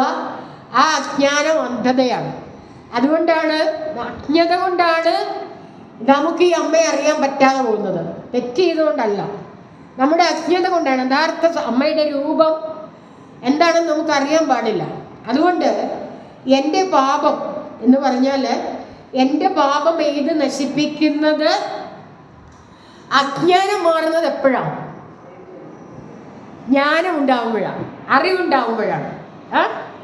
ഇരുട്ടാണ് അജ്ഞാനമെങ്കിൽ അവിടെ വിളക്ക് കൊളുത്തിയാലാണ് പ്രകാശം വരുന്നത്. എന്നതുപോലെ അജ്ഞാനമാകുന്ന അന്ധകാരം മാറുന്നത് അറിവാകുന്ന പ്രകാശം ഉണ്ടാവുമ്പോഴാണ്. അതുകൊണ്ട് എൻ്റെ പാപം നശിപ്പിക്കുന്നതിന് അറിവ് ഒരു അമ്പാണ്. അറിവെന്ന് പറഞ്ഞാൽ ആത്മജ്ഞാനം. ആത്മജ്ഞാനം അമ്പാണ്, എയ്യുന്നതിനുള്ള അമ്പാണ് അറിവ്. അങ്ങനെ ആ അറിവ് നിൻ പാദതാരിൽ എഴുമെന്ന് അൻപാണു മൗർവി. നിന്റെ പാദപത്മങ്ങളിലുള്ള എൻ്റെ ഭക്തിയാണ് വില്ലിൽ കെട്ടാനുള്ള ഞാൻ. മൗർവി എന്ന് പറഞ്ഞാൽ ഞാൻ. നിന്റെ പാദപത്മങ്ങളിലുള്ള എൻ്റെ ഭക്തി, ആ ഭക്തിയാണ് വില്ലിൽ വരിഞ്ഞു കെട്ടുന്ന ഞാൻ. അമ്പ് ജ്ഞാനമാണെങ്കിൽ ഞാണ് ഭക്തിയാണ്. മനസ്സിലായോ? ഇനിയും ഒരു ഇരുമ്പാം മനും ധനു. ഇരുമ്പ് പോലെ ഉറപ്പുള്ള മനസ്സാണ് വില്ല്. ഇരുമ്പ് പോലെ ഉറപ്പുള്ള മനസ്സാണ് വില്ലെങ്കിൽ അതില് കെട്ടുന്നതിനുള്ള ജ്ഞാനാണ് ഭക്തി. ജ്ഞാനാണ് ഭക്തി. അമ്പ് എന്താണ്? ആത്മജ്ഞാനമാണ്. മനസ്സിലായോ? ആത്മജ്ഞാനം അമ്പ്, ജ്ഞാന ഭക്തി വില്ല്, മനസ്സ്. ഇനിയും അഹംഭാവിയാണ് വിജയി. അഹങ്കാരമാണ് വിജയിക്കുന്നത്. അംബാ തരുന്നു വിജയം. അമ്മയാണ് വിജയം തരുന്നത്. വിജയിക്കുന്നത് അഹങ്കാരമാണെങ്കിൽ വിജയം തരുന്നത് ആരാണ്? അമ്മയാണ്. ആ തിരിച്ചറിവ് നമുക്കുണ്ടാവണം. അഹംഭാനം പാപപങ്കിലമാകും എന്ന്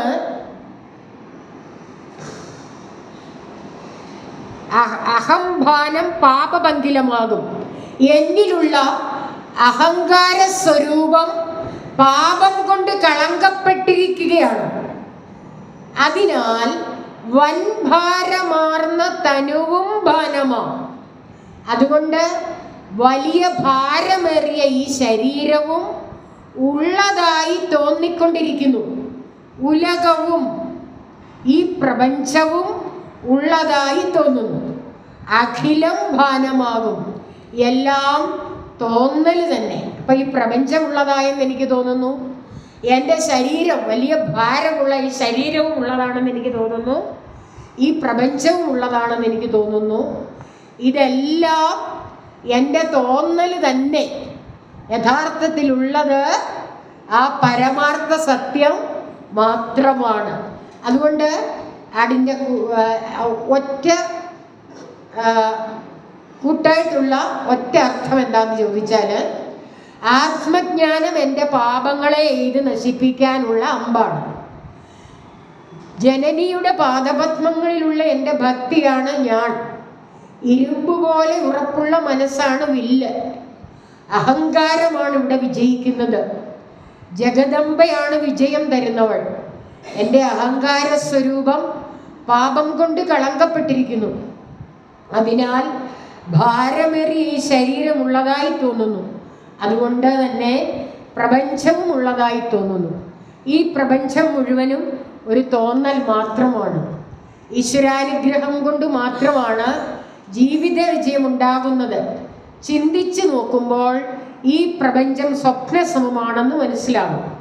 8ാമത്തെ പദ്യം ഇതാണ് നമുക്ക് വെളിപ്പെടുത്തുന്നത്. സത്തായി നിന്നുപരി ചിത്തായി രണ്ടുമൊരു മുത്തായി മൂന്നുമറിയും ഹൃത്തായി നിന്നതിനു വിത്തായി വിണ്ണൊടു മരുത്തായി ദൃഷ്ടി മുതലായി കൊത്തായിടും വിഷയവിസ്താരമന്നമതിനത്താവുമായി വിലസും സിദ്ധാനുഭൂതിയിലുമെത്താതെയാം അതിമഹത്തായിടും ജനനി നീ. സത്തായി എന്ന് പറഞ്ഞാൽ സത്സ്വരൂപമായി, സച്ചിദാനന്ദ സ്വരൂപമാണ് എന്ന് നമ്മൾ കേട്ടിട്ടുണ്ടല്ലേ. സച്ചിദാനന്ദം, സത്ത് ചിത്ത് ആനന്ദം. ആ സത്ത് സ്വരൂപമായി ഉപരി അതിനുമേൽ ചിത്തായി ബോധസ്വരൂപമായി മുത്തായി ആനന്ദമായി മൂന്നും അറിയും. ഈ മൂന്നിനെയാണ് സച്ചിദാനന്ദാനുഭൂതി എന്ന് പറയുന്നത്. സച്ചിദാനന്ദമാകുന്ന അനുഭൂതി അത് സത്സ്വരൂപമാണ്, ചിത്താണ്, ബോധസ്വരൂപമാണ്, ആനന്ദമാണ്, സച്ചിദാനന്ദം.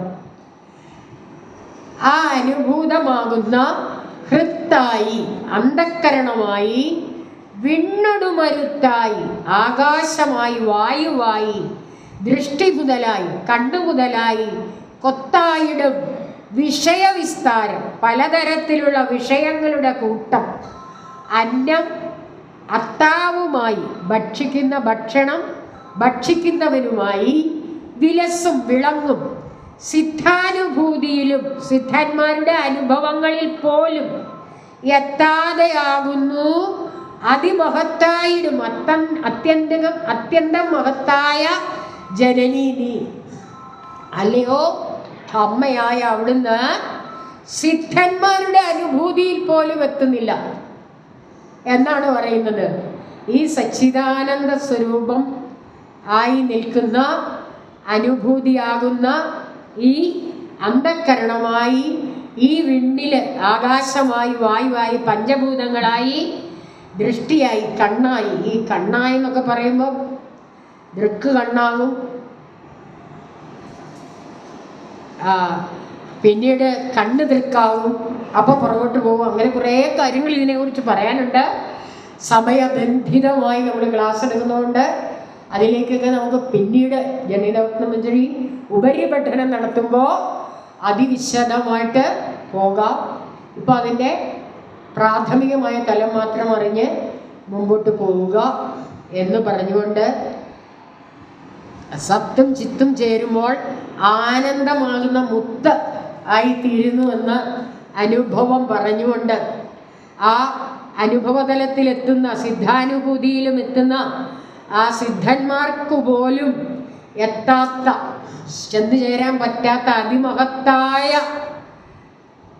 അവിടുന്ന് അമ്മയായ അവിടുന്ന് അതിമഹത്താണ് ഈ അമ്മയെന്ന് നമുക്ക് പറഞ്ഞു തന്നുകൊണ്ട് അമ്മേ നീ മുമ്പ് സത്തായി വർത്തിച്ച് അതിനുമേൽ ചിത്തായി സത്തും ചിത്തും ചേർന്ന് ആനന്ദമായി അവ മൂന്നുമറിയുന്ന അന്ധക്കരണമായി ആകാശം വായു മുതലായ ഭൂതങ്ങളായി പലതരത്തിലുള്ള വിഷയങ്ങളുടെ കൂട്ടമായി. ഇപ്പം ഈ അന്ധക്കരണം ആണ് പഞ്ചഭൂതങ്ങളിലൂടെ നാം അറിയുന്ന അറിവ്, അല്ല പഞ്ചേന്ദ്രിയങ്ങളിലൂടെ നാം അറിയുന്ന അറിവ്.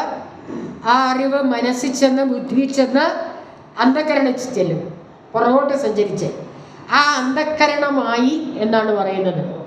അപ്പോൾ ആകാശം വായു മുതലായ ഭൂതങ്ങളായി പലതരത്തിലുള്ള വിഷയങ്ങളുടെ കൂട്ടമായി അന്നവും അത് തിന്നുന്ന ആളുമൊക്കെയായി വിളങ്ങുന്നു. ഇത് സിദ്ധന്മാരുടെ അനുഭവദശയിൽ പോലും അമ്മയുടെ സ്വരൂപം എന്തെന്നറിയാൻ സാധ്യമല്ല. സിദ്ധാനുഭൂതിയിലും എത്താൻ കഴിയാത്ത അതിമഹത്താണ് ജനനി എന്ന് ഇവിടെ നമ്മളോട് പറയുകയാണ്. നമ്മുടെ കുഴപ്പമല്ല നമുക്ക് അമ്മയുടെ അടുത്തെത്താൻ സാധിക്കാത്തത്, അല്ലേ? നമ്മൾ ഈ ആദ്യത്തെ പടി കയറാൻ ഒരുങ്ങുന്നതേ ഉള്ളൂ. ഒരുപാട് പടികൾ താണ്ടി ചെന്നിട്ടുള്ള അങ്ങ് മുകളിൽ എത്തിയെന്ന് വിചാരിക്കുന്ന സിദ്ധന്മാർക്ക് പോലും ഇവള് പിടികൊടുത്തിട്ടില്ല. അപ്പൊ പിന്നെ നമ്മുടെ കാര്യം പറയണോ? അത്രയ്ക്കും അതിമഹത്തായ ജനനിയാണ് അവിടുന്ന്. അതുകൊണ്ട് അതിമഹത്തായ തത്വമാണ് അവിടുന്ന്. ഈശ്വര മഹിമ മനസ്സിലാക്കുക ദുഷ്കരം തന്നെ. ഈശ്വര മഹിമ മനസ്സിലാക്കാൻ അതിദുഷ്കരമാണ് കേട്ടോ. ഈ ഒരു ചിന്ത എപ്പോഴും നമ്മുടെ മനസ്സിലുണ്ടാവണേ. ഞാൻ എന്തെങ്കിലും അറിഞ്ഞു എന്ന് വിചാരിച്ചു പോയാൽ ഒന്നും അറിഞ്ഞില്ലെന്ന് അർത്ഥം കേട്ടോ. ഉദ്ദാലകനോട് ശ്വേതകേതുവിനോട് ഉദ്ദാലകൻ ചോദിക്കുന്ന അതാണ്. യാതൊന്നറിഞ്ഞാൽ എല്ലാം അറിഞ്ഞെന്ന്, യാതൊന്ന് കേട്ടാൽ എല്ലാം കേട്ടെന്ന്, യാതൊന്ന് അനുഭവിച്ചാൽ എല്ലാം അനുഭവിച്ചെന്ന് ആയിത്തീരുന്ന പരമസത്യത്തെക്കുറിച്ച് ഗുരു നിന്നോട് എന്ത് പറഞ്ഞു? അപ്പം പുത്രൻ പറഞ്ഞു, എന്നോട് അതിനെക്കുറിച്ച് ഒന്നും പറഞ്ഞില്ലെന്ന് പറഞ്ഞു. അപ്പോഴാണ് ഒരാളിൻ്റെ വിത്തെടുത്തുകൊണ്ട് വന്ന് മുറിക്ക് വല്ലതും കാണുന്നുണ്ടോ? ഒന്നും കാണുന്നില്ല. ഈ വലിയ ആൾവൃക്ഷം എവിടെ നിന്നുണ്ടായി എന്ന ചോദ്യത്തിലേക്ക് വന്നതും പുത്രൻ പൂർണ്ണജ്ഞാനിയായി തീർന്നത് കേട്ടോ. അതുകൊണ്ട് എന്തെങ്കിലും അറിഞ്ഞു എന്ന് തോന്നലുണ്ടായിക്കഴിഞ്ഞാൽ ഒന്നും അറിയാനും പറ്റുകയില്ല, ഒന്നും അറിഞ്ഞുമില്ല. ജനനി നവരത്നമഞ്ജരിയുടെ 8ാം പദ്യം പഠിക്കുമ്പോൾ ഇത് ഓർത്തിരിക്കുക. ഈ അതിമഹത്തായ സത്യത്തിലേക്ക് എത്തിയ ജ്ഞാനികൾക്ക് പോലും പിടികൊടുക്കാത്ത ജനനിയാണ് ഈ ഉല്ലാസബോധ ജനനി. അതുകൊണ്ട് സിദ്ധാനുഭൂതിയിലും എത്താതെയാ അതിമഹത്തായിടും ജനനി നീ. ഇനിയും 9ാമത്തെ പദ്യമാണ്. ഈ മഹിമ മനസ്സിലാക്കുക ദുഷ്കരം തന്നെ. ഭൂവാദിഭൂതമതിനാവാസമില്ല വെറുമാഭാസമാമിതറിവിന് ആഭാവിശേഷമിതിനാവാസമിഞ്ഞുലകിലാവാദിതം ഭവതിയാൽ നാവാദിതൻ വിഷയിതാവാസമറ്റ ഭവദാവാസമാകെ വിലസും ദ്യോവാണതിൻ്റെ മഹിമാവാരറിഞ്ഞു ജനനീ വാഴ്ത്തുവാനുമരുതേ. ദ്യോവെന്ന് പറഞ്ഞാൽ ആകാശം എന്നാണ്. ജനനി നവരത്നമഞ്ജരി ആലപിക്കുന്ന പല സ്ഥലങ്ങളിലും ദ്രോവെന്ന് പറഞ്ഞ് കേൾക്കാറുണ്ട്. പല ചൊല്ലുന്നവരും ദ്രോവാണ് അതിൻ്റെ. ദ്രോവല്ല, ദ്യോവാണ്. ദ്യോവെന്ന് പറഞ്ഞാൽ ദിവ്, ആകാശം എന്നാണ് അർത്ഥം കേട്ടോ. ഭൂവാദിഭൂതമതി, അതിന് ഭൂമി മുതലായിട്ടുള്ള പഞ്ചഭൂതങ്ങളൊന്നും ആവാസമില്ല, വാസ്തവത്തിൽ നിലനിൽക്കുന്നതല്ല. ഇതെല്ലാം തിരിച്ച് ചെന്നിടത്തേക്ക് പോകും. നമ്മൾ പോകുമല്ലേ വന്നിടത്തേക്ക്? പോവോ? നമ്മൾ പോകാത്ത ആരെങ്കിലും ഉണ്ടോ? ഏതായാലും വന്നതല്ലേ. ഇപ്പം ഞാൻ ഉടനെ പോകാൻ തീരുമാനിച്ചിട്ടില്ല എന്ന് ആരെങ്കിലും കരുതുന്നുണ്ടോ? ഇല്ല, എല്ലാവരും പോകും. നമ്മൾ നിൽക്കുന്ന ഈ ഭൂമി പോവോ? പോകും. 2002-ലും 2000-ലും സുനാമി വന്നപ്പോൾ എത്രയോ സ്ഥലം പോയില്ലേ? കാണിച്ചു തന്നതാ ഇങ്ങനെ ഒന്ന് ഞൊടിക്കാനേ ഉള്ളെന്ന്. എന്നിട്ട് നമ്മൾ തവള വയറ് നിർമ്മിച്ച് നിൽക്കുന്ന പോലെ നിൽക്കുക. ഇതൊന്നും ഒരു കാരണമല്ലെന്ന് പറഞ്ഞു. അപ്പം ഇതെല്ലാം പോകും, വന്നിടത്തേക്ക് പോകും. അവസാനം ആദ്യം ഉണ്ടായ പഞ്ചഭൂതങ്ങളും പോകും. ഭൂമി പോകും, അഗ്നി പോകും, ജലം പോകും, അഗ്നി പോകും, അടങ്ങും. അതിൽ വായു അടങ്ങും, ആകാശം അടങ്ങും. അവസാനം അതുമാത്രമാകും. അതിനെ പ്രളയം എന്ന് പറയും. ചിദംബരാഷ്ടകം പഠിക്കണം. ബ്രഹ്മമുഖാമര വന്നിത ലിംഗം. ലിം എന്ന് പറഞ്ഞാൽ ലയിക്കുന്നത്, ഗം എന്ന് പറഞ്ഞാൽ ഗമിക്കുന്നത് കേട്ടോ. ഇതെല്ലാം ലയിക്കുമ്പോൾ പ്രളയം എന്ന് പറയും. ലയിക്കുകയാണ്. ഈ ശക്തി മുഴുവൻ അതിൽ ലയിക്കുന്നു. അതിൻ്റെ പ്രതീകമാണ് ലിംഗം. നമ്മളുടെ ഈ റിസർച്ച് സെൻ്ററുകളുണ്ടല്ലോ, ആറ്റമിക് റിസർച്ച് സെൻ്ററുകൾ, അവിടെ വലിയ ആറ്റ ബോംബുകളൊക്കെ നിർമ്മിക്കുകയല്ലേ. അവിടുത്തെ ഈ ഊർജം സംഭരിച്ച് വയ്ക്കുന്നത്. എനിക്കതിനെക്കുറിച്ച് ആധികാരികമായിട്ട് അറിയില്ല കേട്ടോ. ഞാൻ നമ്മുടെ കടപ്പാട്ടിലല്ല, പുല്ലിയന്നൂർ ശിവക്ഷേത്രത്തിൽ ശിവരാത്രിയോടനുബന്ധിച്ച് ഒരു പ്രഭാഷണം നടത്തി. അപ്പം ഞാൻ ഈ ശിവലിംഗത്തെക്കുറിച്ച് നമ്മുടെ ചിദംബരാഷ്ടകത്തിൻ്റെ അർത്ഥം വെച്ചിട്ട് പറഞ്ഞു. ഞാൻ പറഞ്ഞില്ലേ, ലയിക്കുമ്പോൾ ലയിച്ചു ചേരുന്നതും ഗമിക്കുമ്പോൾ പ്രകടമാകുന്നതുമായ ശക്തിയുടെ അടയാളമാണ് ലിംഗം എന്ന് പറഞ്ഞു. അപ്പം ഞാനിതിവിടെ പറഞ്ഞു, ഈ ആറ്റമിക് റിസർച്ച് സെൻ്ററുകളിൽ അപരിമിതമായ ശക്തി എന്ന് അവർ വിശേഷിപ്പിക്കുന്ന ശക്തിയെ അടക്കം ചെയ്ത് വെച്ചിരിക്കുന്നത് ഈ ആകൃതിയിലാണെന്നും അതിൻ്റെ ഊർജത്തിൻ്റെ ശക്തി കുറയ്ക്കാൻ അത് തണുപ്പിച്ചുകൊണ്ടിരിക്കുകയാണെന്നും ഒക്കെ ഞാൻ വായിച്ചു കേട്ടിട്ടുണ്ടെന്ന് പറഞ്ഞു. അപ്പോൾ അവിടെ റിസർച്ച് സെൻ്ററിൽ ജോലി ചെയ്ത ഒരാളവിടെ ഉണ്ടായിരുന്നു, അറ്റമിക് റിസർച്ച് സെൻ്ററിലെ റിട്ടയർഡ് ഉദ്യോഗസ്ഥൻ. അദ്ദേഹം എഴുന്നേറ്റ് നിന്നിട്ട് അത് സത്യമാണെന്ന് പറഞ്ഞു. ഈ ശിവലിംഗത്തിൻ്റെ തത്വമാണ്. ഈ അപരിമിതമായ ശക്തിയെ ഒരു ലിംഗത്തിനുള്ളിലാക്കി പ്രതീകാത്മക വെച്ചിരിക്കുമ്പോൾ അതിന് ഏറ്റവും ശുദ്ധമായ പൂജ നമ്മൾ കൊടുക്കുന്നത് തണുപ്പിക്കലാണ്. അതാണ് ധാര, തണുപ്പിക്കൽ. അതിൻ്റെ ശാസ്ത്രീയ രൂപമാണ് അവിടെ നടക്കുന്നതെന്ന് പറയും. അപ്പം അതുകൊണ്ട് ആ ലയനം നടക്കുന്നത് ഈ ഉണ്ടായതെല്ലാം അതിൽ ചെന്ന് ചേരുമ്പോൾ അതിനെ പ്രളയമെന്ന് പറയും. അത് കഴിഞ്ഞിട്ട് ഇതെല്ലാം പ്രകടമാവും വീണ്ടും. അങ്ങനെ പ്രകടമായിരിക്കുന്ന അവസ്ഥയിൽ എന്തെങ്കിലും മാറ്റം വരുത്താൻ പറ്റുള്ളൂ. ഉറങ്ങുമ്പോഴല്ലേ നമുക്ക് മാറ്റം വരുത്താൻ പറ്റുന്നത്? ആണോ? അത് ഉണർന്നിരിക്കുമ്പോഴാണോ? നമ്മളിൽ എന്തെങ്കിലും മാറ്റം വരുത്താൻ പറ്റുന്നത് ഉറങ്ങുമ്പോഴാണോ ഉണരുമ്പോഴാണോ? ഉണർന്നിരിക്കുമ്പോഴേ എന്തെങ്കിലും ചെയ്യാൻ പറ്റുമോ? ബ്യൂട്ടി പാർലറിലൊക്കെ പോയി ഇതെല്ലാം റെഡിയാക്കണേ ഉറങ്ങി കിടക്കുമ്പോൾ പറ്റുമോ? ഇല്ല, ഉണർന്നിരിക്കുമ്പോഴേ പറ്റുള്ളൂ. ക്യാൻവാസ് നിവർത്തി വെച്ചിരിക്കുമ്പോഴേ എന്തെങ്കിലും വരയ്ക്കാൻ പറ്റുമോ? അടച്ചു വെച്ചാൽ പറ്റുമോ? ഇല്ല. എന്നതുപോലെയാണ് ഈ പ്രപഞ്ചം. ലയിച്ചു കഴിഞ്ഞാൽ ഒന്നും സാധ്യമല്ല, ഗമിക്കണം. പരിവർത്തനങ്ങൾ ഉണ്ടാവുന്നത് ഗമിക്കുമ്പോഴാണ്. അതുകൊണ്ട് നമ്മുടെ പദ്യം അവസാനിക്കാൻ പോവുകയാണ്. 4:15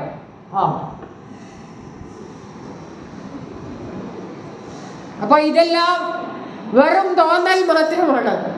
ഇത് അറിവിൻ്റെ ആഭാവിശേഷം. ഈ കാണുന്നതെല്ലാം അറിവിൻ്റെ ആഭ എന്ന് പറഞ്ഞാൽ എന്താണ്? പ്രകാശം. അറിവിൻ്റെ പ്രകാശം മാത്രമാണ് ഈ കാണുന്നതെല്ലാം. അതുകൊണ്ട് ഇതിന് ഈ പഞ്ചഭൂതങ്ങൾക്ക് വസിക്കുവാനുള്ള ഇടം ഈ ലോകത്തിൽ ദേവിയാൽ സമ്പാദിക്കപ്പെട്ടിരിക്കുന്നു. ആപാദിതം എന്ന് പറഞ്ഞാൽ സമ്പാദിക്കപ്പെട്ടത്. ദേവിയാൽ സമ്പാദിക്കപ്പെട്ടിരിക്കുന്നു എന്ന് പറഞ്ഞതിൻ്റെ അർത്ഥം എന്താ? ദേവിയിലൂടെയാണ് ഈ പ്രപഞ്ചമെല്ലാം സൃഷ്ടമായത്. ശക്തന് ശക്തി നൽകുന്ന ആരാണ്? ശക്തി. ശക്തൻ ബ്രഹ്മമാണെങ്കിൽ ബ്രഹ്മത്തിന് സ്വയമേവ സൃഷ്ടി സാധ്യമല്ലാത്തത് കൊണ്ടാണ് ആ ശക്തൻ സ്വയം സങ്കല്പം ചെയ്ത് തന്നിൽ തന്നെ ശക്തിയെ ഉണർത്തിയത്. ആ ശക്തി സംയോഗമാണ് ഈ പ്രപഞ്ചത്തിന് ആധാരഭൂതം. അത് തന്നെയാണ് നമ്മുടെ കുടുംബസങ്കല്പം, ഭാര്യാഭർത്തൃബന്ധം. ഭാരതീയ കുടുംബസങ്കല്പമാണ് ലോകത്തിൻ്റെ മുഴുവൻ മാതൃകയായി നമ്മൾ കാണിക്കുന്നത്. ഭാരത സംസ്കാരത്തിൻ്റെ ആധാരശില ഭാരതത്തിലെ കുടുംബസങ്കല്പമാണ്. അതിന് ആധാരം ഇതാണ്, അച്ഛനും അമ്മയും മക്കളും. അങ്ങനെ ഒരു കുടുംബം കാണിക്കാവുന്ന നമ്മളോട് വിദേശേരി ചോദിച്ചാൽ നമ്മൾ കാണിക്കുന്ന ശിവകുടുംബമാണ്. ശിവനും പാർവതിയും മക്കളും. അത് കുറച്ചുകൂടെ വിശദമായിട്ട് പറയാനുണ്ട്, പിന്നെ ഒരു അവസരത്തെ നമുക്ക് പറയാം. അതുകൊണ്ട് ഇതിലേക്ക് വരാം. നാവാദിതൻ, നാവ് മുതലായവയുടെ വിഷയിതാവാസമറ്റ, വിഷയമാകാത്ത ഭവതാവാസം, ഭവതിയുടെ ഇരിപ്പിടം, ആകെ വിലസും എങ്കും വിളങ്ങുന്ന ആകാശമാണ്, ദ്യോവാണ്. അതിൻ്റെ മഹിമാവ്, അതിൻ്റെ മഹത്വം ആരറിഞ്ഞു എന്ന് പറഞ്ഞാൽ ആർക്ക് അറിയാൻ കഴിയും? ജനനി, അമ്മേ.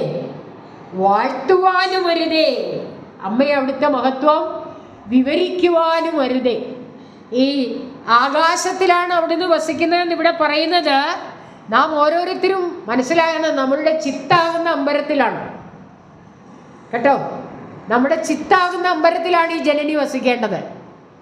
ചിത്താകുന്ന അമ്പരം, നമ്മുടെ മനസ്സാകുന്ന അമ്പരത്തിൽ നിറഞ്ഞു നിൽക്കണം ഈ ജനനി. അപ്പോഴാണ് ഈ അമ്മയുടെ മഹത്വം നമുക്ക് അറിയാൻ പറ്റുന്നത്. അതുകൊണ്ട് ആ അമ്മയുടെ മഹത്വം വർണ്ണിക്കാൻ കഴിയുന്നില്ല അമ്മയെ. അതിന് സാധിക്കുന്നില്ലമ്മേ. കാരണം മഹത്വം അറിഞ്ഞെങ്കിലല്ലേ വർണ്ണിക്കാൻ പറ്റുള്ളൂ. അതുകൊണ്ട് ആ മഹത്വം അറിഞ്ഞ് അനുഭവിച്ച് ആ ആനന്ദം അതുകൊണ്ട് അങ്ങനെ ജ്ഞാനം കൊണ്ടതിൽ അയറി പാനം ചെയ്ത് സൂര്യസുഹൃതിയായിട്ടുള്ള മഹാഗുരു താൻ അനുഭവിച്ച ആത്മാനന്ദ അനുഭൂതി ഇത്തരം ഒട്ടനേകം കൃതികളിലൂടെ നമുക്ക് പകർന്നു തന്നിട്ടുള്ളത് മനസ്സിലാക്കി ആ ആത്മാനന്ദ അനുഭൂതി എന്താണെന്നൊന്ന് ഒരു നുടിയുടെ ഇടനേരമെങ്കിലും അറിയുവാനുള്ള ഒരു വരം തരണമേ എന്ന് പ്രാർത്ഥിച്ചുകൊണ്ട് നമുക്ക് ജനനി നവരത്ന മഞ്ജരിയുടെ അവസാനത്തെ പദ്യത്തിൻ്റെ അർത്ഥവും കൂടി മനസ്സിലാക്കി പദ്യം തൽക്കാലം അവസാനിപ്പിക്കാം. ഭൂമി മുതലായ പഞ്ചഭൂതങ്ങളൊന്നും വാസ്തവത്തിൽ നിലനിൽക്കുന്നതല്ല. ഉണ്ടെന്നുള്ളത് വെറും തോന്നൽ മാത്രം. ഇക്കാണുന്നതെല്ലാം അറിവിൻ്റെ പ്രകാശം മാത്രം. പഞ്ചഭൂതങ്ങൾക്ക് വസിക്കുവാനുള്ള ഇടം ഈ ലോകത്തിൽ ദേവിയാൽ സമ്പാദിക്കപ്പെട്ടിരിക്കുന്നു. നാവ് മുതലായവയുടെ വിഷയമാകാത്ത ഭവതിയുടെ ഇരിപ്പിടം എന്ന് പറഞ്ഞാൽ നമ്മുടെ ജ്ഞാനേന്ദ്രിയങ്ങളിലൂടെ അറിയാൻ പറ്റാത്തതാണ് ഭവതിയുടെ ഇരിപ്പിടം. ജ്ഞാനേന്ദ്രിയല്ല, കർമ്മേന്ദ്രിയം. കർമ്മേന്ദ്രിയങ്ങളിലൂടെ ജ്ഞാനേന്ദ്രിയങ്ങൾ കണ്ണ മൂക്ക നാക്കത്തൊക്കെ, കർമ്മേന്ദ്രിയങ്ങൾ കയ്യേ കാല ഉപസ്ഥം പായു ഒക്കെ. ഈ 2 ഇന്ദ്രിയങ്ങളിലൂടെ 20 ഇന്ദ്രിയങ്ങളിലൂടെ അറിയാൻ പറ്റാത്തതാണ് അമ്മയുടെ വാസസ്ഥാനം. അതുകൊണ്ട് ആകെ വിലസുന്ന എങ്ങും വിളങ്ങുന്ന ചിതാകാശമാണ് അമ്മയുടെ വാസസ്ഥാനമെന്ന് നമ്മൾ മനസ്സിലാക്കുക. ചിത്താകുന്ന അമ്പരമാണ്, ചിതാകാശമാണ്. അതിൻ്റെ മഹത്വം ആർക്കാണറിയാൻ പറ്റുന്നത് എന്ന് മനസ്സിലാക്കിക്കൊണ്ട് അമ്മയെ അത് വാഴ്ത്തുവാനും വരുതാത്തതാണ്. അതാണ് പറഞ്ഞ സിദ്ധാനുഭൂതിയിലും എത്താതെയാ അതിമഹത്തായിടും ജനനി എന്ന് പറഞ്ഞത്. അത് വാഴ്ത്തുവാനും വരുതാത്തതാണ് എന്ന് പറഞ്ഞുകൊണ്ട് ജനനി നവരത്ന മഞ്ജരി അവസാനിക്കുകയാണ്. പ്രിയപ്പെട്ട പഠിതാക്കളെ, ജനനി നവരത്ന മഞ്ജരിയിലേക്ക് കടക്കുവാനുള്ള ഒരു ക്ലൂ, താക്കോല്, ഈ താക്കോലിട്ട് തുറന്നാൽ നമുക്ക് അകത്തോട്ട് കടക്കാമെന്ന് മാത്രമാണ് നമ്മുടെ ഇന്നത്തെ ഈ ക്ലാസ്സിലൂടെ നമ്മൾ മനസ്സിലാക്കിയിട്ടുള്ളത് എന്ന് തിരിച്ചറിയുക. ജനനി നവരത്ന മഞ്ജരിയിലേക്ക് കൂടുതൽ പ്രവേശിക്കുവാനുള്ള ഒരു വഴി ഭഗവാൻ നമുക്ക് തുറന്നു തരട്ടെ. അർത്ഥസഹിതമുള്ള പുസ്തകങ്ങൾ വാങ്ങിച്ച്, എൻ്റെ അഭിപ്രായം പറഞ്ഞാൽ ഒരു പുസ്തകമല്ല, പല പുസ്തകങ്ങൾ വായിക്കണം. അതിൽ അതികഠിനമായ പുസ്തകമൊന്നും ആദ്യം വായിച്ചേക്കരുത്. അതിനോടൊരു താല്പര്യം തോന്നാൻ കുറച്ച് ലളിതമായ അർത്ഥ വ്യാഖ്യാനമുള്ള പുസ്തകങ്ങൾ വായിച്ച് അതിനകത്തെ കട്ടി കൂടിയ പദങ്ങളൊക്കെ കുറച്ചുകൂടെ സ്റ്റെപ്പ് കയറിയിട്ട് മനസ്സിലാക്കി പഠിച്ച് ജനനിയുടെ അനുഗ്രഹത്താൽ ഭഗവാൻ നമുക്ക് കാണിച്ചു തരുന്ന ആ പരമാനന്ദ അനുഭൂതിയിലെത്താൻ ഭഗവത്കൃപയുണ്ടാവട്ടെ എന്ന് പ്രാർത്ഥിക്കുന്നു. ഈ ലോകവാസം കഷ്ടപ്പാട് കൂടാതെ കഴിഞ്ഞുകൂടാൻ ഈ ലോകത്തിൻ്റെ സൃഷ്ടാവായി നിൽക്കുന്ന ജഗജ്ജനനി. അപ്പോൾ ഇവിടെ ജനനിയെ പരബ്രഹ്മസ്വരൂപം തന്നെയായിട്ടാണ്, രണ്ടായിട്ടല്ല അവതരിപ്പിച്ചിരിക്കുന്നത്.